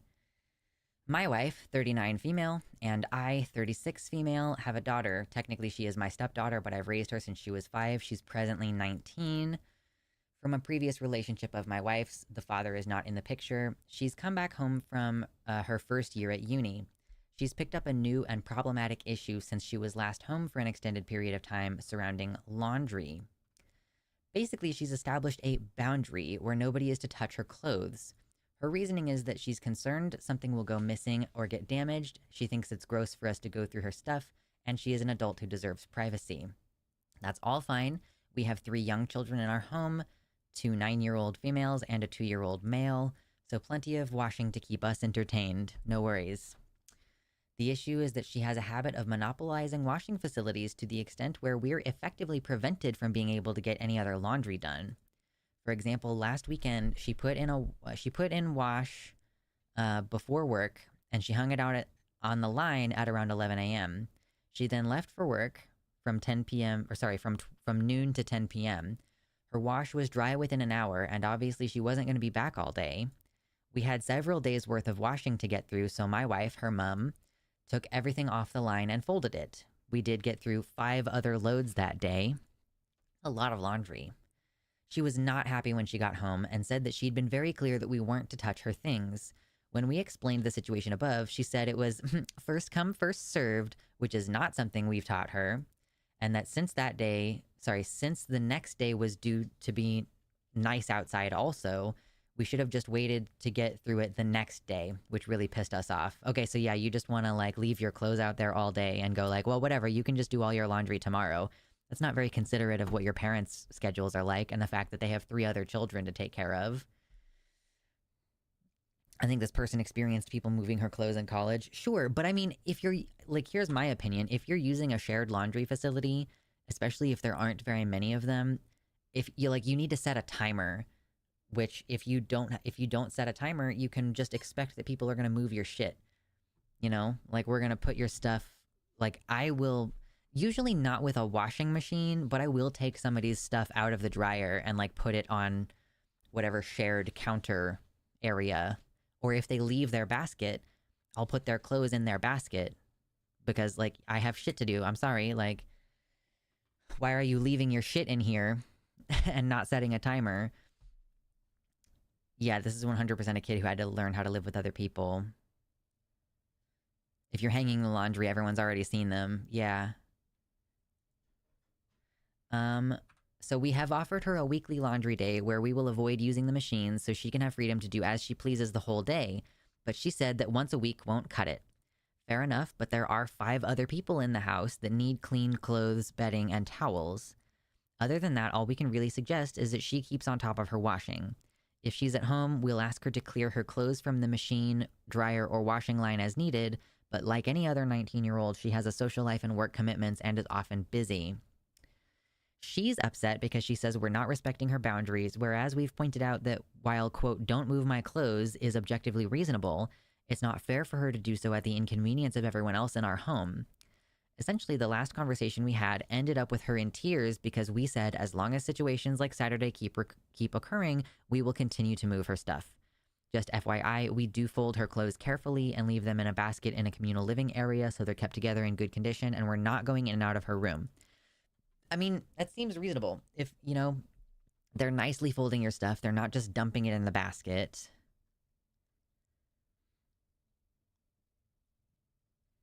Yes, one of the lessons you're supposed to pick up on is you can't monopolize laundry stuff. Once a week won't cut it for one person, but for 4 other people, like, for one person, honestly, I do feel like you should be able to do all your washing in one day. Like, for 2 people, I do washing once a week. I mean, like, well, like, what, are you changing your sheets, like, twice a week? Are you changing your clothes multiple times a day? Like, is your washing machine just exceptionally small? Maybe. If you're in a place where hanging out the wash to dry is normal, then maybe it's a place where the washing machine is also really small. I don't know.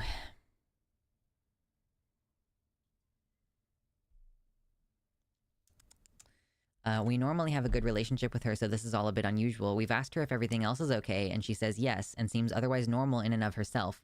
And she's normally reasonable, so are we being unreasonable? Edit. The consensus is pretty much that we are right, and our daughter is being massively unreasonable, and that we are being pushovers for not being tougher on her from the offset. We've shown her the comments, and unfortunately she's still insisting that we are the unreasonable ones. We'd never considered the local laundromat, and have banned her from using our washing machine for the next fortnight, given that she's still unwilling to adjust. For sure, go use the local laundromat. If you won't respect the home, if you won't respect that there's 5 other people who need their shit to be washed, then go to the local laundromat. She's now furious, and the wife has ordered a lock for the washroom in order to enforce this 2-week rule. Hopefully a couple of weeks hauling her stuff to and from will help her see the light. Thanks very much, all. A slightly calmer update this morning. Our daughter came to talk to us and apologized for the situation. She said that she had found the transition back home difficult, which I understand, and had maybe become a bit territorial over her stuff while at uni, which is okay.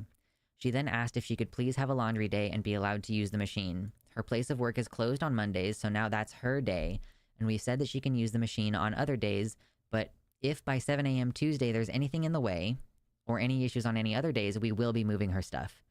A genuine sorry goes a long way with us, and while the advice has been to hold firm, we don't really want an issue if the situation can be resolved calmly. We've also made it clear that if her things do have to be moved on any day other than Monday, and we get any grief about it, we will go back to a 2-week ban. Yeah, maybe a less satisfying update, but we are happy we can resolve the problem calmly. She did mention she'd read through some of the comments last night, so thank you to everyone that weighed in. This is, yeah, agree, Byron. This is a great story for drawing out what is and isn't a reasonable boundary, you know? Like, it makes sense to be like, okay, don't, like, I don't know, maybe she has some, like, sexy lingerie and she doesn't want her parents to mess with it or anything, but, like, also, you need to get your shit You know, you need to wake up early enough that you can have your laundry washed and dried and put away before you go to work at noon or whatever.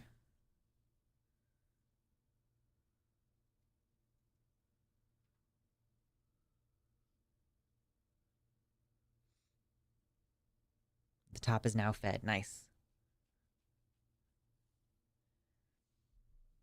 I don't want anyone folding my laundry. I might be an outlier. Throw it in the basket haphazard. Yeah, I don't love it when people touch my stuff. I mean, it sort of depends on the relationship, right? And I haven't lived with my parents for 15 years, so I don't, like, I can't even remember. I think I did my own laundry. I think I was expected to do my own laundry. Yeah, don't touch my clothes is okay, but a personal boundary really can't become a fence around a common area. Yeah, like, don't touch my clothes, even if they're in the way of you getting any laundry done when you have a toddler. Like, what if baby throws up on their clothes and on the sheets?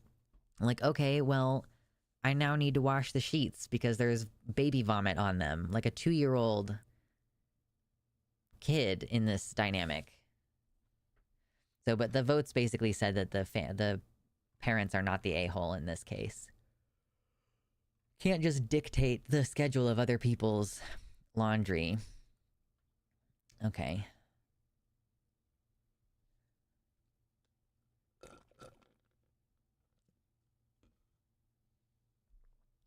My clothes are the hammer of Mjolnir, and you are not worthy. Fair enough.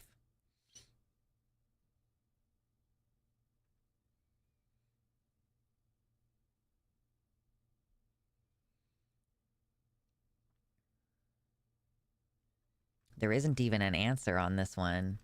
This has how many? This has 9,000 votes, but there isn't a tag at the top that says whether this person is the a-hole or not. I've done my own laundry since I was 8. IDK and my parents would sometimes help, but we all just took care of our own stuff. Yeah, I think, I mean, my mom, I'm pretty sure I had to wash some of my mom's clothes as well. Which is, I was being used to do chores around the house, which was not ideal. Yeah. But, like, being taught how to do it is important, and, like, how to sort laundry, and, like, make sure that your socks are not inside out, or, like, that they're not crumpled up or whatever.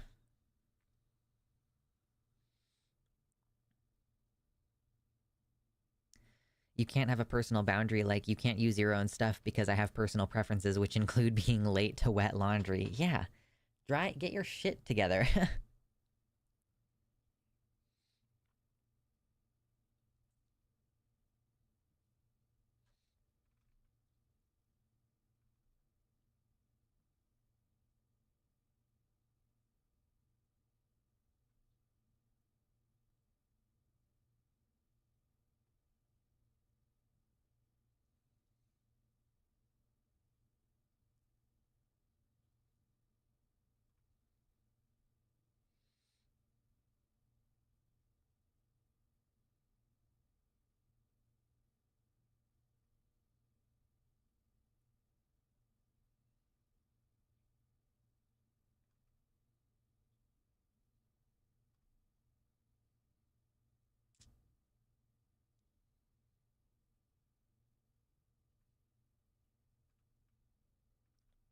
This is insane.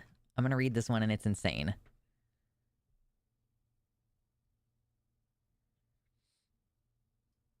My mother washed my clothes with too hot water that shrunk and destroyed my clothes while I was living with her. Ugh, yeah.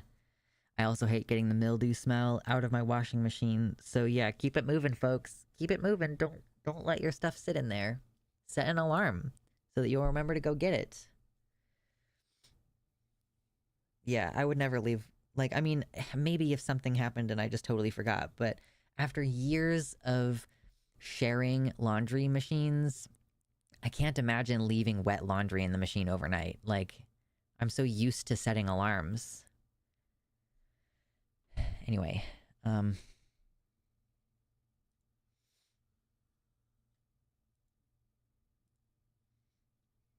okay, this one's cray-cray. And there is no am I the a-hole, like it has not been labeled a-hole yes or no, which maybe because this is on a different subreddit, maybe they just don't have that built in.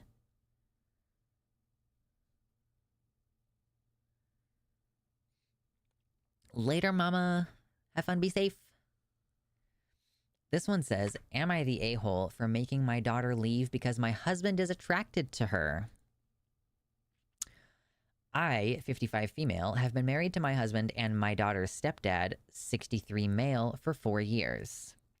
My 23-year-old daughter and I have a complicated relationship. She's been diagnosed with dissociative identity disorder.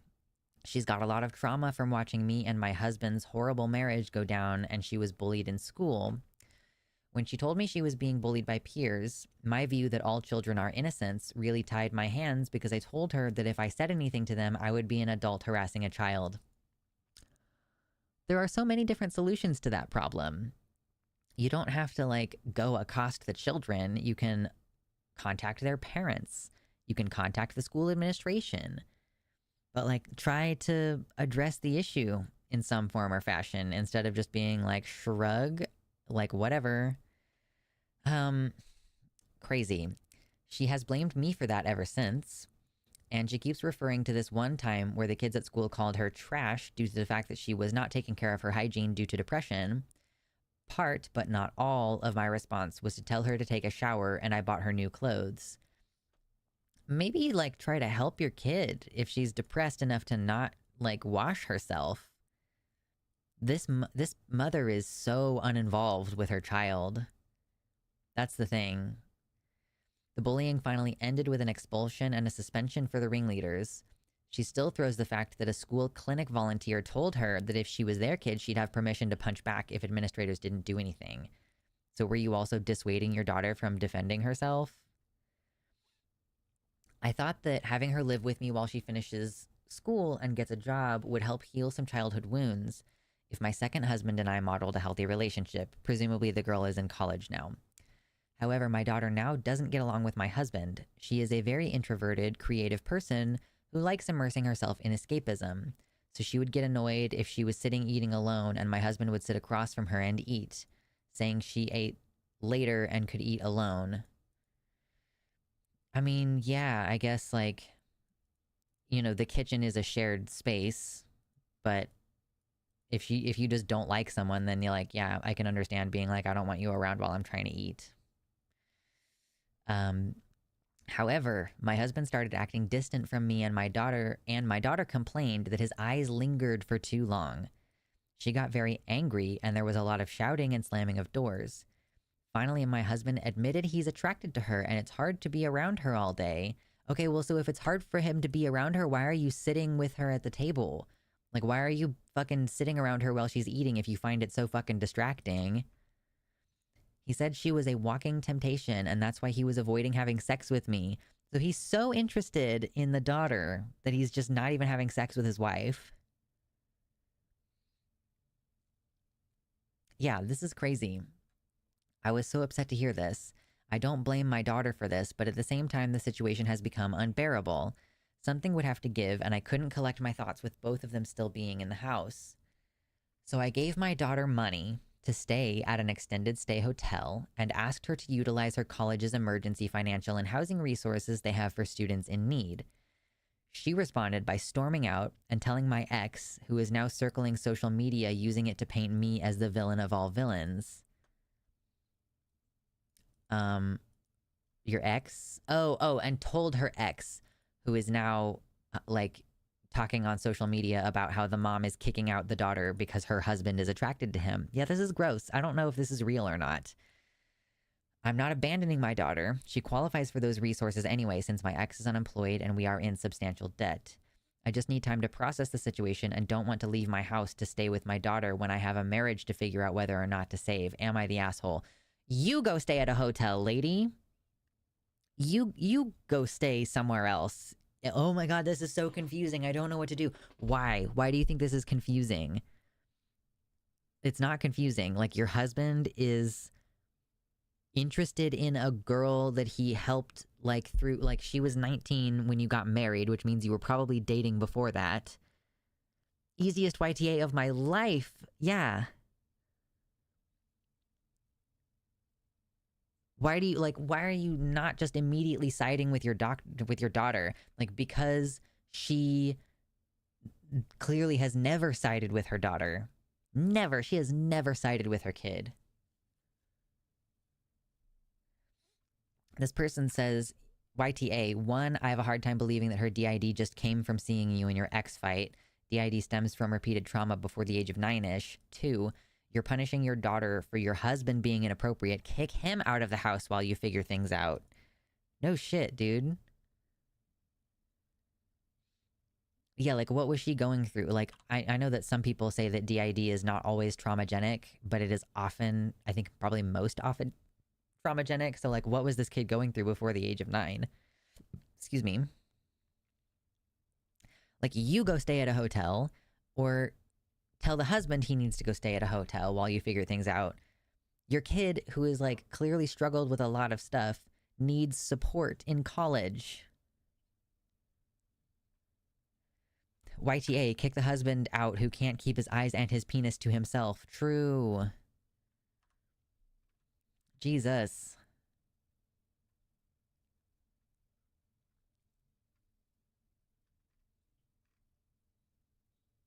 This person says, I feel so bad for that young girl. You are a terrible mother. You failed to protect her before and you're doing it again. No wonder why she has issues. What should have happened is that you sent that D-bag husband of yours packing, assuming it's your house, and assure your daughter that you will protect her. It makes me wonder, like, was this girl, like, sexually abused when she was younger and the mom, like, refused to listen? It's emotionally distressing, but it's not complicated. Exactly! It's obviously it's an emotionally difficult situation being like, oh, my husband has stopped having sex with me because he can't stop looking at my daughter. Oh my God.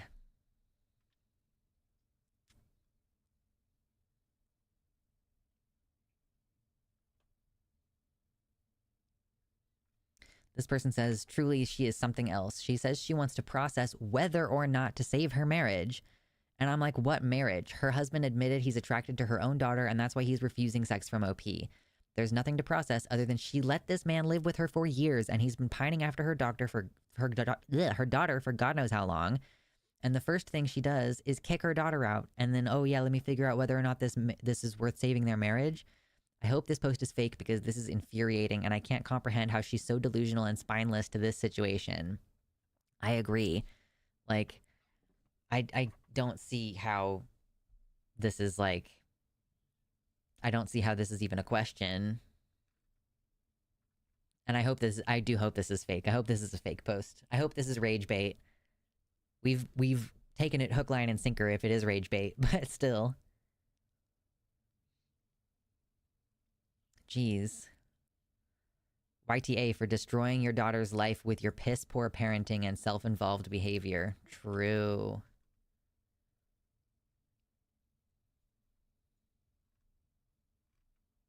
Jiminy Christmas. Okay.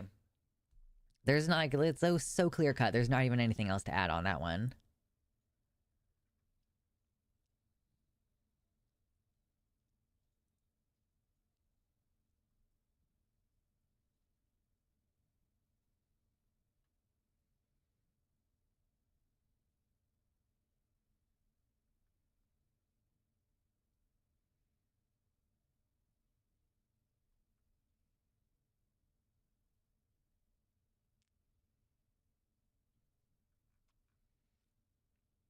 Okay, this one maybe is gonna be a little bit spicy. But, like, in a less shitty way than the last one, okay? There's no way we're getting to 100 likes today. We're very close, but I don't think we're gonna get there.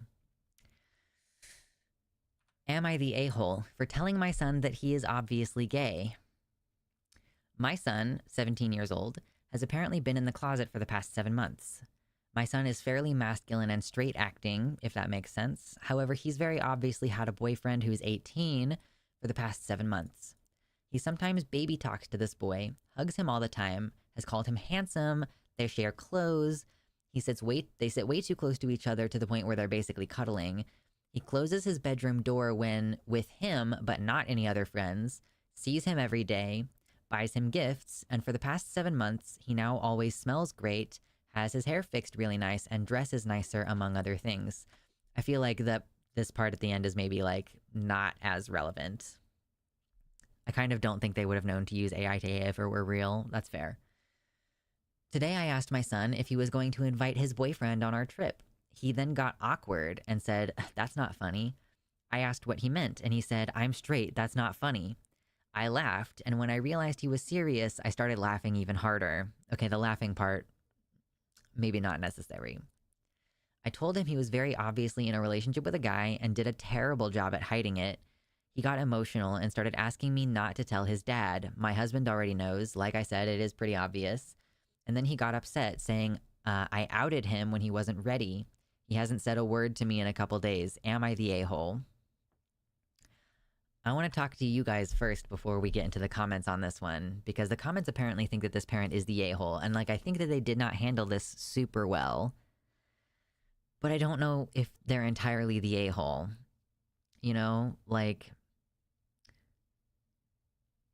trying to treat it like it's a casual and acceptable okay thing, I think is probably a good step, right? For the son to feel like he wasn't ready to talk about it, like, in my humble opinion, you should have done a better job of keeping it a secret then. You know, like, your behavior is so obviously different with this boy that if you really were like, I'm trying not to be out of the closet, like, baby, you should have tried harder.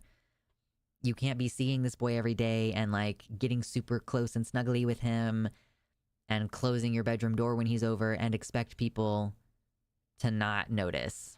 I think the laughing is the thing that makes him an a-hole. Yeah.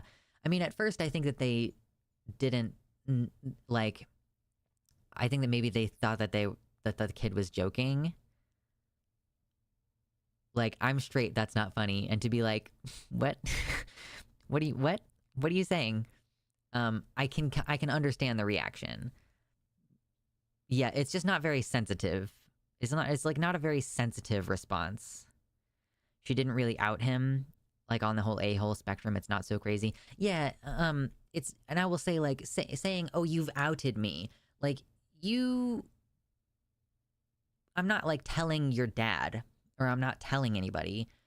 I think outing someone implies that you're telling people who don't know about it, as opposed to just being like, "So I've noticed that you're gay," you know? Yeah, laughing harder when she realized he was serious is, yeah, for sure. I can see that. That's not outing, it's called a read.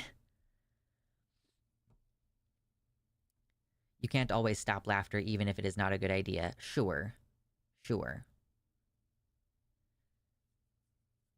I think the stereotyping part of this is kind of gross. Like, oh, well, he's dressing nicer and he has nicer hair. I mean, I think that, I don't know if that is, I don't know if that's gay stereotyping or if it's more like noticing that even if somebody is in a straight relationship, they will often start to take better care of themselves. Like, they tend to, like, look nicer and try harder to take care of themselves because they have someone to impress, kind of thing. I was outed by family speaking behind my back, so I'd say she is mildly the a-hole. I mean, it's not like she's telling anybody. That's not part of the story that she's telling anyone. She's saying my husband knows, but that's because they've been doing all this gay behavior in the house with the husband.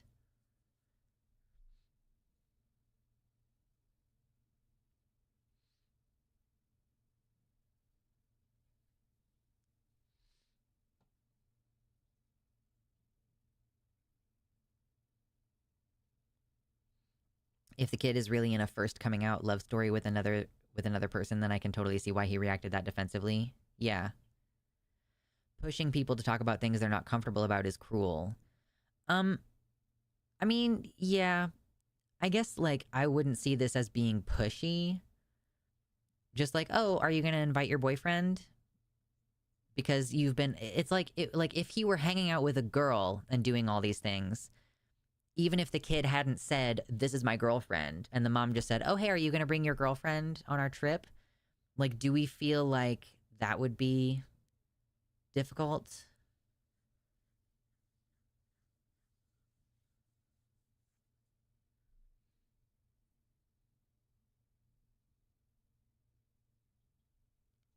Speaking as the token cishet, I 100% took more effort to look good in early dating with my partners. Yeah. I wonder if this kid was just like not very self-aware of like how obviously infatuated he was behaving.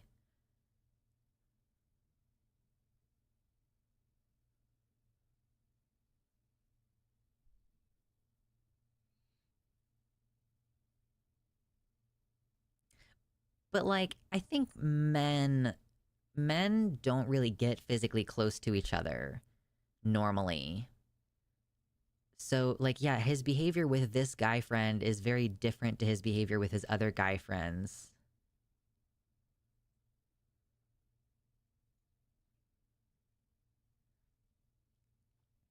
Yeah, again, like I just want to reiterate that the mom is not telling anybody. So I don't know if saying she's outing him is accurate. Like obviously telling other people before they're ready is not cool. But like just trying to discuss it with your kid, I don't think that is really outing them. Right? Because like the only person that she's talked to about this is the husband, who has witnessed all the same behavior.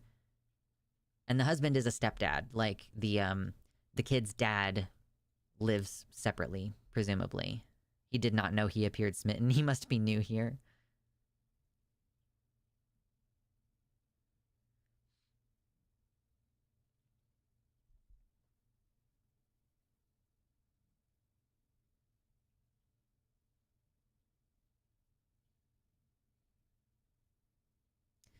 They read the situation correctly and were supportive, and the kid didn't like getting laughed at, which is valid for not being so slick. If his mom had actually outed him, even while being supportive, it would be a different story. Sure, yeah. Like, are we saying that... So, I'm not... Okay, so I do not agree with the laughing at him part. Okay, let's just set that aside. Is a parent not allowed to ask, like, oh, are you dating that person? If it is a potential gay relationship? Like, what are the rules around this? Maybe his mom putting the label boyfriend on him really triggered because he's not put that label on it yet. Maybe.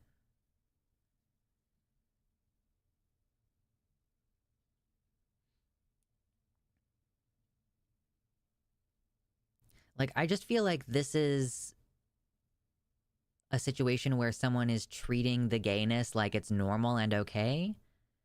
In the same way where you might be like, hey, is your girlfriend... Like, is your girlfriend coming on the trip? If he had been doing all these same behaviors. Like, I just don't think... I don't think being gay is, like, sacred in this manner. Where, like, a mom can't be like, hey, are you dating this guy? That seems like a normal level of parental involvement. Especially because her child is still a child. Like, he's still, like, 17.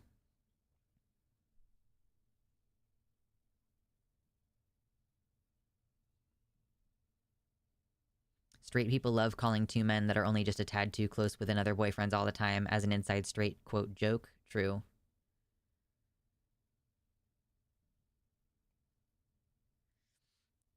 I don't know. It just seems like this family, like, has, like, a pretty good relationship.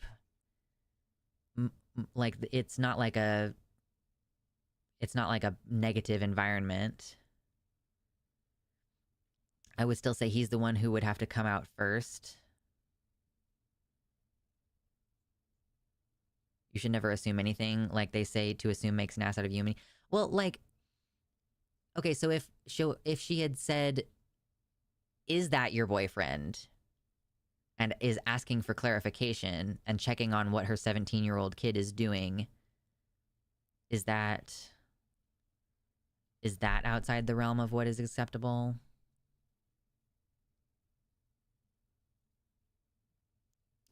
I don't know. I just don't really think that this... I think that the circumstances of her laughing puts it in kind of a-hole territory. But I think that he was a bit sensitive about it. And, like, most gay people don't have the benefit of having parents who are willing to treat it like it's normal and okay. Like, I see that you're very close to this boy. Is your boyfriend coming with us? Like, and she didn't mean it in a joking way. Like, har har har, you're such an F slur for being close to this boy or whatever.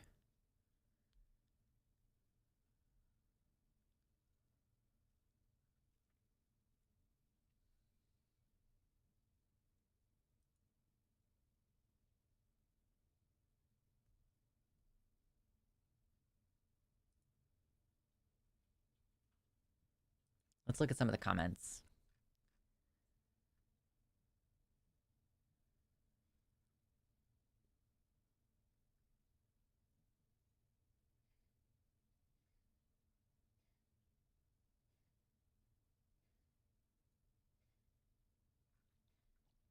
This person says, YTA, when I was 17 and watching TV with my parents, out of the blue, my dad turned to me and said, "You know, it would be okay if you were gay, right?"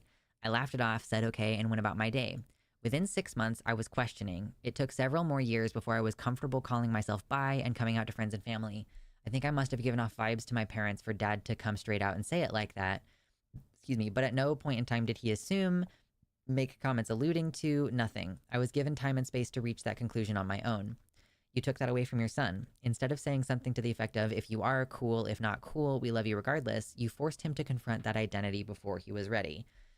I guess I can see that if he was still like figuring it out. But it's been 7 months of you canoodling with this boy in front of your parents. I don't know. It just seems like a little silly for him to react so bigly about it after like all this very obvious behavior, again, in front of your parents. This person says, you need to stomp this shit out before it spirals. Let your son know what I've said above, that however he chooses to identify is okay with you and that you love him regardless. It's the laughing. Yeah, it's the laughing is like the thing that I take issue with here. Honestly, deciding if you are or aren't the a-hole or had malicious intentions or not seems less important than making sure your son feels safe, comfortable, and loved. I think you should go to him and first apologize for laughing at him. No matter your intentions, it's rude and probably made him feel belittled. Second, apologizing for making an assumption about his identity and trying to ascribe your take onto him. Third, explain that your assumption was based on your read of the dynamic between him and this boy. But you realize now that the only people who get to make decisions about what they are or are not to each other is the two of them. And whether he has those feelings or not is not for you to dictate, nor demand he explains to you. Okay, so this is one of those things where I feel like folks, you know, use these harsh interpretation words. Okay, you dictate and demand, like, grow up. Like, maybe this is just me coming from a place where we use non-judgmental stance and, like, try to describe things as they are, but it really bothers me when people, like, impose these, like, really harsh judgmental terms. This is, like, why I have a problem with certain content creators, is because, like, you use the most harsh but maybe technically true terms to describe something in order to cast the person as, like, bad. Yes, he's 17. I'm sorry, I tried to make that point, like, several times. He's a minor. And so, like, for the mom to be like, I'm interested in who you are dating, that's normal. And, like, it's part of, like, knowing what's up with your kid and protecting them and stuff. Like, if I had a 17-year-old, I would be like, what's going on? Like, are you, like... Okay, so here's the thing, too. This child is closing his door when this boy comes over, and he does not close the door for any other friends. We have a conversation about safe sex that needs to occur. You know what I mean? Like gay sex ed is not a thing that's in schools. They don't teach them necessarily, okay, use condoms, okay, do this, you know. If you're going to be having gay relationships, like, there is a specific set of sex ed that even in places where there is sex ed doesn't get addressed. And I think it is reasonable for this parent to be like, I'm going to bridge this topic because, I mean, I probably would have bridged it before this.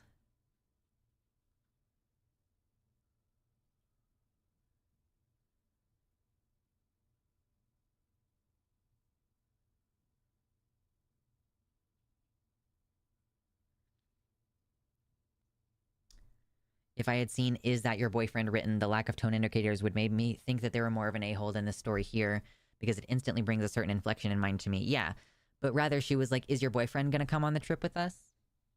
You know? The first time I had a boy over and closed the door, my mom pulled me aside and asked if I needed condoms. Right, yeah.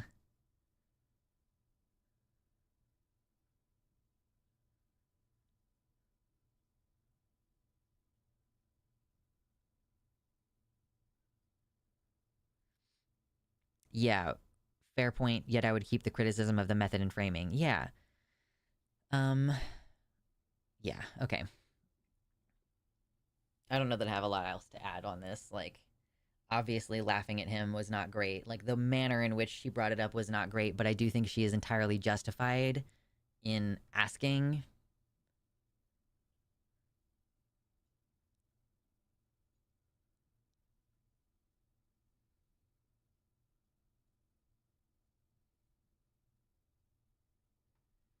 Instead of asking herself, why isn't my son comfortable coming to me, she's trying to force him.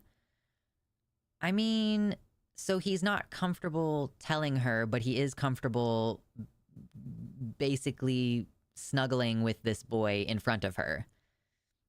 I don't think he's afraid of her. I don't think he's afraid of telling her. I think that maybe the most salient criticism is that he was not aware or, like, not even sure of himself at that point. But yeah, I mean, like, I think the conversation, if it were my kid, the conversation would have happened much sooner than that. Because it's like, yeah, all that aside, is he coming on the trip or no? Like, do you want to invite this boy that you're, like, clearly physically intimate with? And I don't mean, like, having sex per se, but, like, you're clearly physically intimate with him in a way that you are not with your other friends. Like she said, getting so close to him that they're basically cuddling.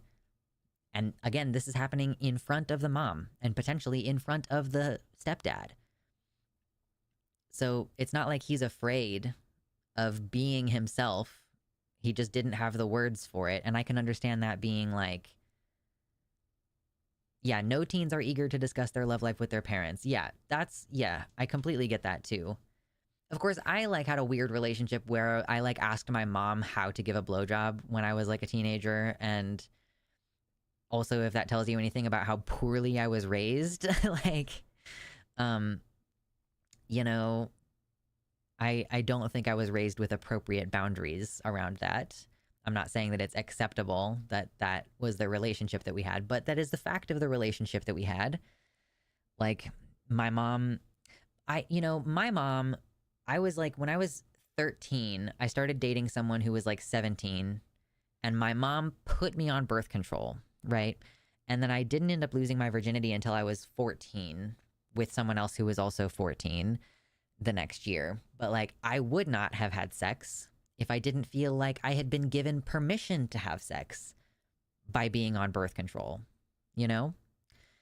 Um, like, my mom did not have healthy conversations with me about this. She put me on birth control because she just assumed that I was going to do whatever. That was the thing. Her perspective was like, teenagers are going to have sex anyway. You might as well make sure that they can do it safely. And she was 15 when I was born. Like, or like 16. I can't remember.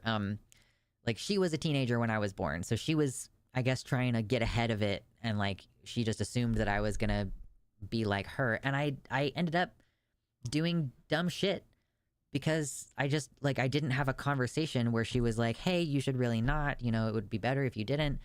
Here's the reasons why. It's not just about your physical health and safety. It is also about, like, your emotional well-being and stuff. But also, like, I had a bad I have, like, an anxious attachment style, I think.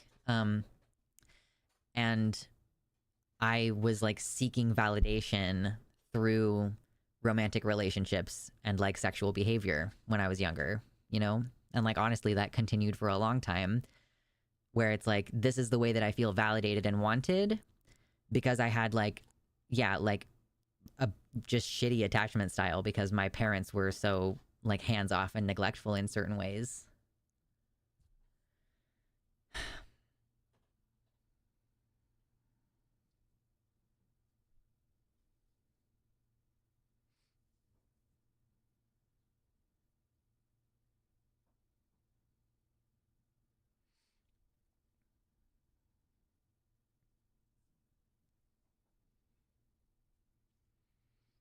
I think if my kid was like with one of their friends, they were closing the door when they came to hang out.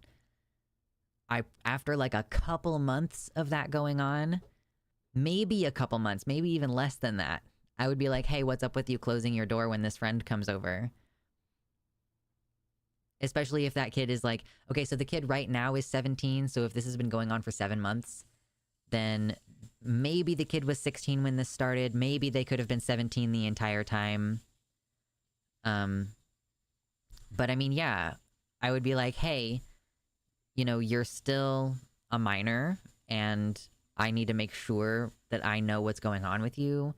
Like, I need to make sure that you are fully equipped if you are going to be having sex or whatever. Like, I would feel like I need to know what's going on.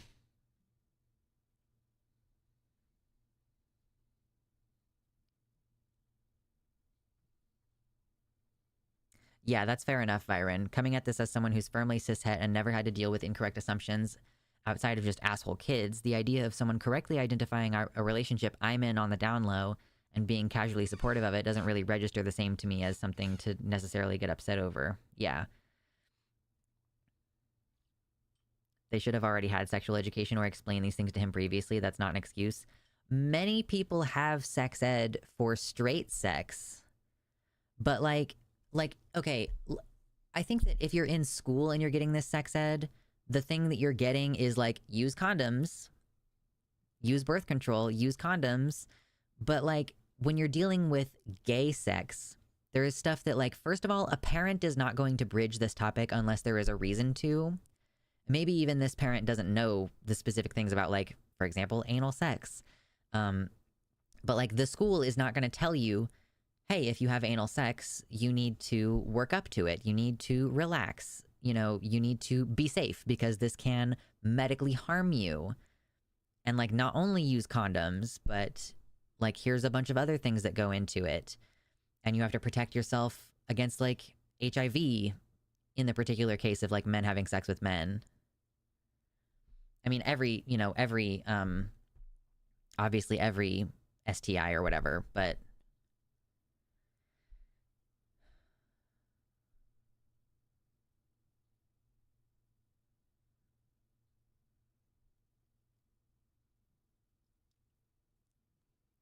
my mother let us close our doors when we had friends or a partner to visit, but on the other hand, here, sex education is much better than in the United States. Yeah, for sure.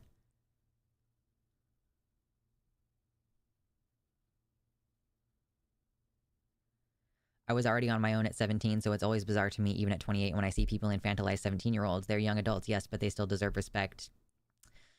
I guess, so I'm coming at this from the perspective of like, okay, I'm 30 now. I moved out when I was 15, and like, I really do think I needed much more hands-on guidance. And like, interacting with people in that age range now, I'm like, yeah, the problem with people in that age range is that they think they're grown, and they very much are not. Like, I'm looking at this from someone who's like, I took on a disproportionate amount of responsibility, and like, I was not prepared for it. And like, I do think that young people, even into their early 20s, need more guidance than we give them, because we just have this assumption that once you turn 18, you know everything you need to know and you're good to go. But that's not the case. Your brain is like not done cooking, and you don't have experience. And so it's easy for people in that age range to get into compromising situations that they're not ready for. And like, I would have loved to have my parents be actually involved and supportive rather than just letting me do my thing and assuming I knew what I was doing.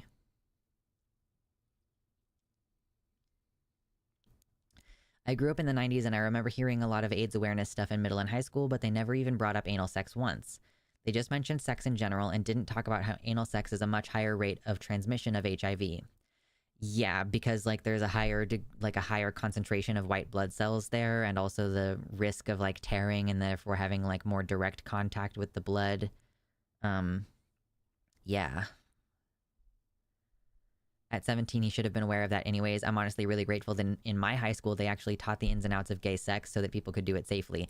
That is wildly uncommon. That is wildly uncommon. Like, that is extremely uncommon in my experience.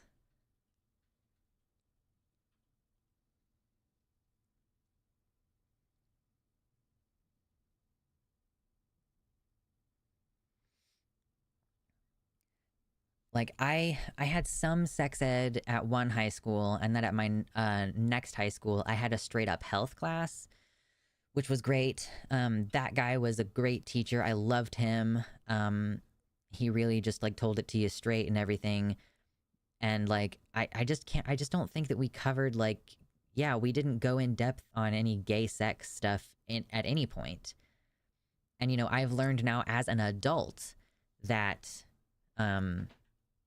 you know, like lesbians have the highest community rate of, what is it, chlamydia? Lesbians have like the highest rate of chlamydia of any other sexual group because they just think that they don't need to use protection, you know?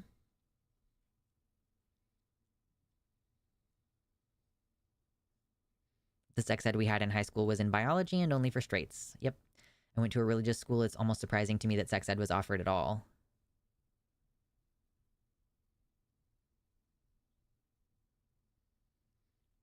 The person who did my sex ed in high school almost got fired because she put a banana on a condom to show how they are supposed to fit so they don't break, right?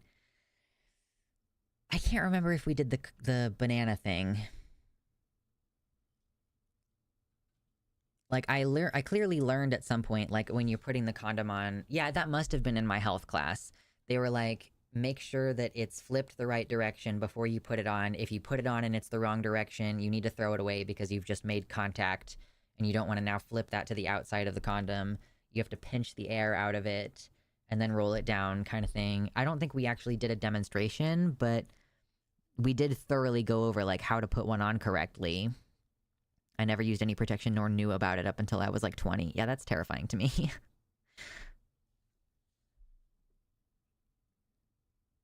Is it not the quintessential American experience to have sex ed taught by your PE coach? I'm pretty sure that, yeah, it was my PE coach the first, well, when I was in high school. We started sex ed when I was in middle school. Oh, no. I think the very first any kind of sex ed that I had was when I was in like 5th grade. And that was obviously not so much sex ed as it was like, here's what different bodies are like. I learned from a sitcom that you have to pinch the tip. That was never taught to me in school, right? And the experience across the United States is so incredibly varied. I think in some place, you know, if you're like in England and you have the NHS, like you probably have much more direct, like there's probably a much more cohesive curriculum, like it's the same everywhere kind of thing. But in the United States, it's wildly varying, even from one city to the next. From one school to the next, even.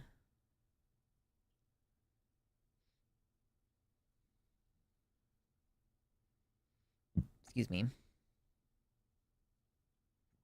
Excuse me. Speaking of my school experience, we had one awkward sex ed class in 5th grade, unlike other topics where we had to relearn the same material every year. Pinch the tip? Right, when you're putting a condom on and it has the little, like, the tippy part, you have to pinch it and squeeze the air out and then roll it down, because if it has air trapped in there, it's more prone to breakage. So when you're about to roll it down, you make sure it's on there correctly, and then you pinch the top, and then you roll it down. And that, like, prevents breakage, or helps prevent breakage.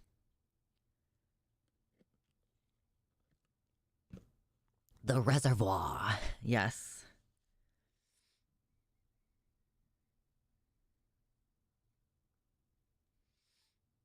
We were taught about gay and lesbian sex. I live in a blue state, though. Yeah. I think there are more red states than blue states. There's like more population in blue states, but there are more red states. So like as far as churning out high schoolers, like a huge portion of high schoolers and like, you know, people who graduate the public school system are not being equipped with appropriate sex education. And parents, of course, don't really want to talk about that stuff, or they don't know it themselves.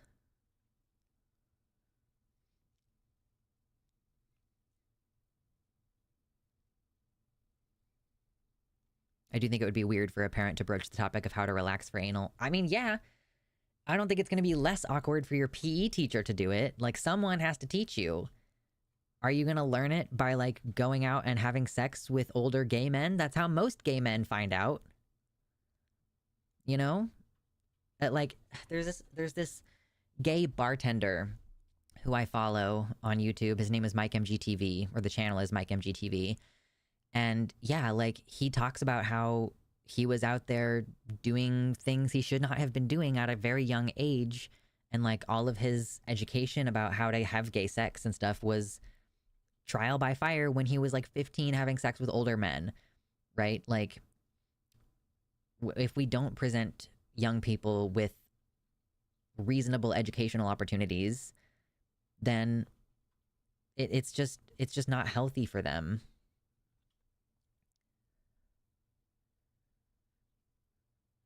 My best friend's mom gave anal sex advice. More lube than you think and slower than you know. Yeah.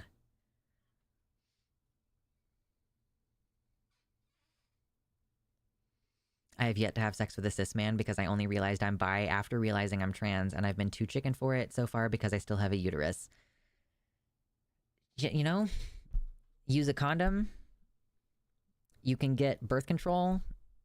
Like, you can get progestin-only birth control, and it won't interfere with your testosterone if you're on testosterone. Yeah, I want to be clear, Danny. From the ages of like 15 to 22, I thought I was a grown-ass person, and I clearly was not. You know? Like, even until I was like 23, I was like, I needed more guidance than I had. Like, yes, I do think that there is a difference between 15 and 17, but I don't think that difference is very huge. I still think at 17, it would have been back to, like, it would have been better to have, like, more, just, like, more guidance. And not this assumption that, like, oh, well, you're almost an adult, you can handle yourself. Like, it's like the adultification of teenagers. It's like you want to respect them, and you want to respect their autonomy, but you also don't want to just, like, give them the reins and give them a bunch of responsibility that they're not necessarily ready for. Like, we give kids, like, you know, we saddle them with hundreds of thousands of dollars of debt, allowing them to go to college when they don't know who they want to be yet, you know?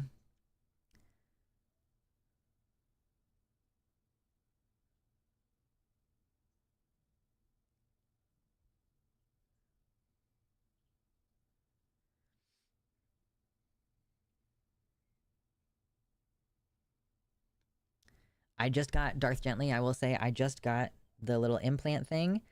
If you have insurance, I think that this is free. If you have, if you don't have insurance though, there is Title 10 funding. If you go to like a sliding scale clinic, like Planned Parenthood or something similar to that, like, I am not going to end up having to pay like anywhere near what the full cost of this is. So I would say look into it, and it's effective for 3 years.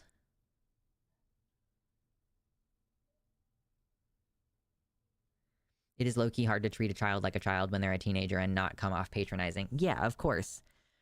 It's so difficult. Yeah, to tell someone, like, I know that you feel grown, but, like, you need to pump the brakes, you know?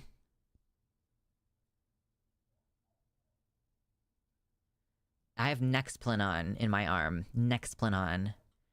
It's an implant that lasts 3 years. It's just like a little matchstick.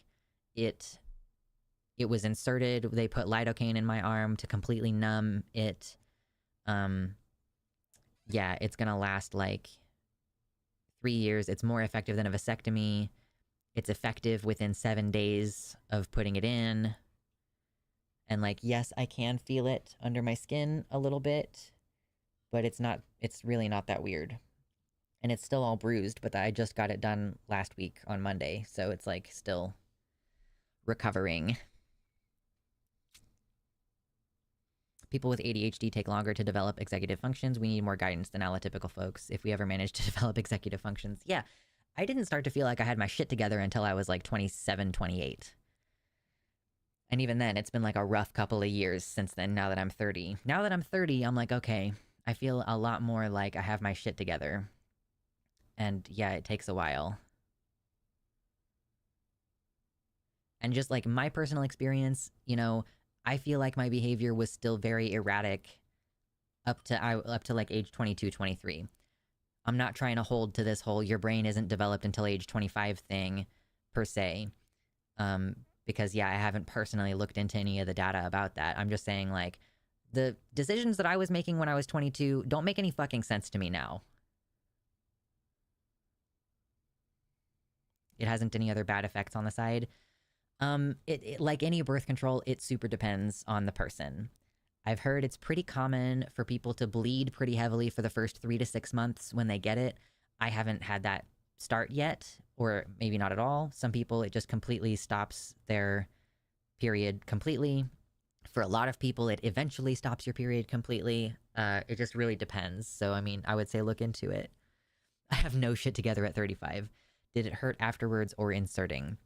So this, they gave me a shot of lidocaine over here. This is the insertion point under my Band-Aid, right? They gave me the shot of lidocaine right here. That burned like holy hell, and it sucked, right? And I had a vasovagal response where I felt like my blood pressure was dropping, and it was not a fun moment for me. But that's because I have PTSD. Yay. But they completely numbed it. She had me turn my head, and she was poking me very gently with something sharp to see if I still had that sharp sensation, and she ended up giving me a second shot of lidocaine.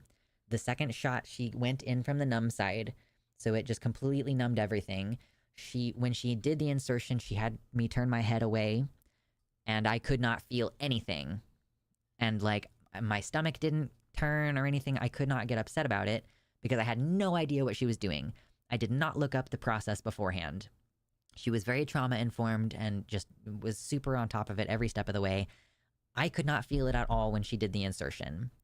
She did have me wrap it with, like, that really, really uncomfortable, like, stretchy wrap stuff to reduce the bruising. But I wrapped it kind of wrong. I rewrapped it later because my arm was, like, a little bit red and I didn't like that. So I rewrapped it, and I didn't wrap it far up my arm enough. So that's why I have this big bruise right here. And it's, like, definitely sore. And there's been a couple times this week where I drop something and I reach out really quickly to try to grab it, and it fucking hurts.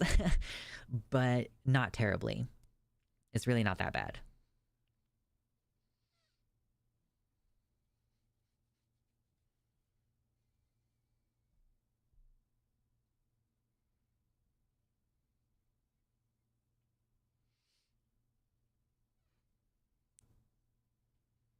Sometimes the lidocaine shot hurts worse than the procedure with a lot of things. I mean, that's the goal, right? The goal is you do the lidocaine, and that part hurts, obviously. But, yeah, it's, like, not, like, that's the point, is that it leaves you numb. Does it feel like when you get a shot? So, I mean, yeah, I could feel the prick of the shot, but this is a subdermal implant. You know, I have personally given myself intramuscular injection testosterone. I've given myself subcutaneous injection testosterone. Subdermal is like, so this little matchstick is sitting between my skin and the lower level of subcutaneous fat. So it's just sat in there. So yes, I felt the injection. If you've ever had stitches or anything, you know that the lidocaine burns so fucking bad. But then that kind of passes after a couple minutes, and then it goes numb. You know?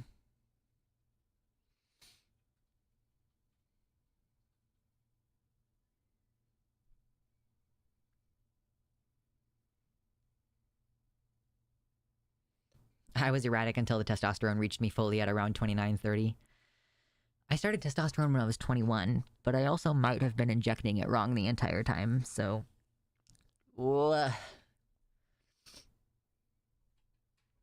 Yeah, ADHD is a developmental disorder, which is why it can affect our development. I've heard loads of ADHD people say that they didn't start to feel like they had their shit together until they were like 35. But, you know, I guess that's a lot of that is like trial and error on trying to figure out coping mechanisms and stuff. So, okay, we've talked for long enough. We've talked for long enough. We've blabbed on forever. We've been on here for 4 hours. I need to take a shower today. So I'm gonna do that. Or, I don't know, cut my hair or something. I don't know. I'm gonna chill for a bit and then figure out what I'm doing for the rest of the evening.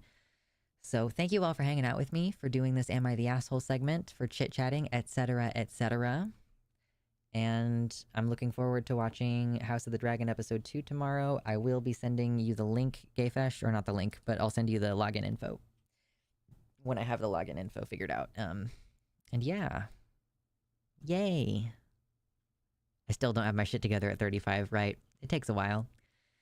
So, appreciate y'all for hanging out. Thank you everybody who donated. Thank y'all for liking, subscribing, commenting, etc. Much appreciated.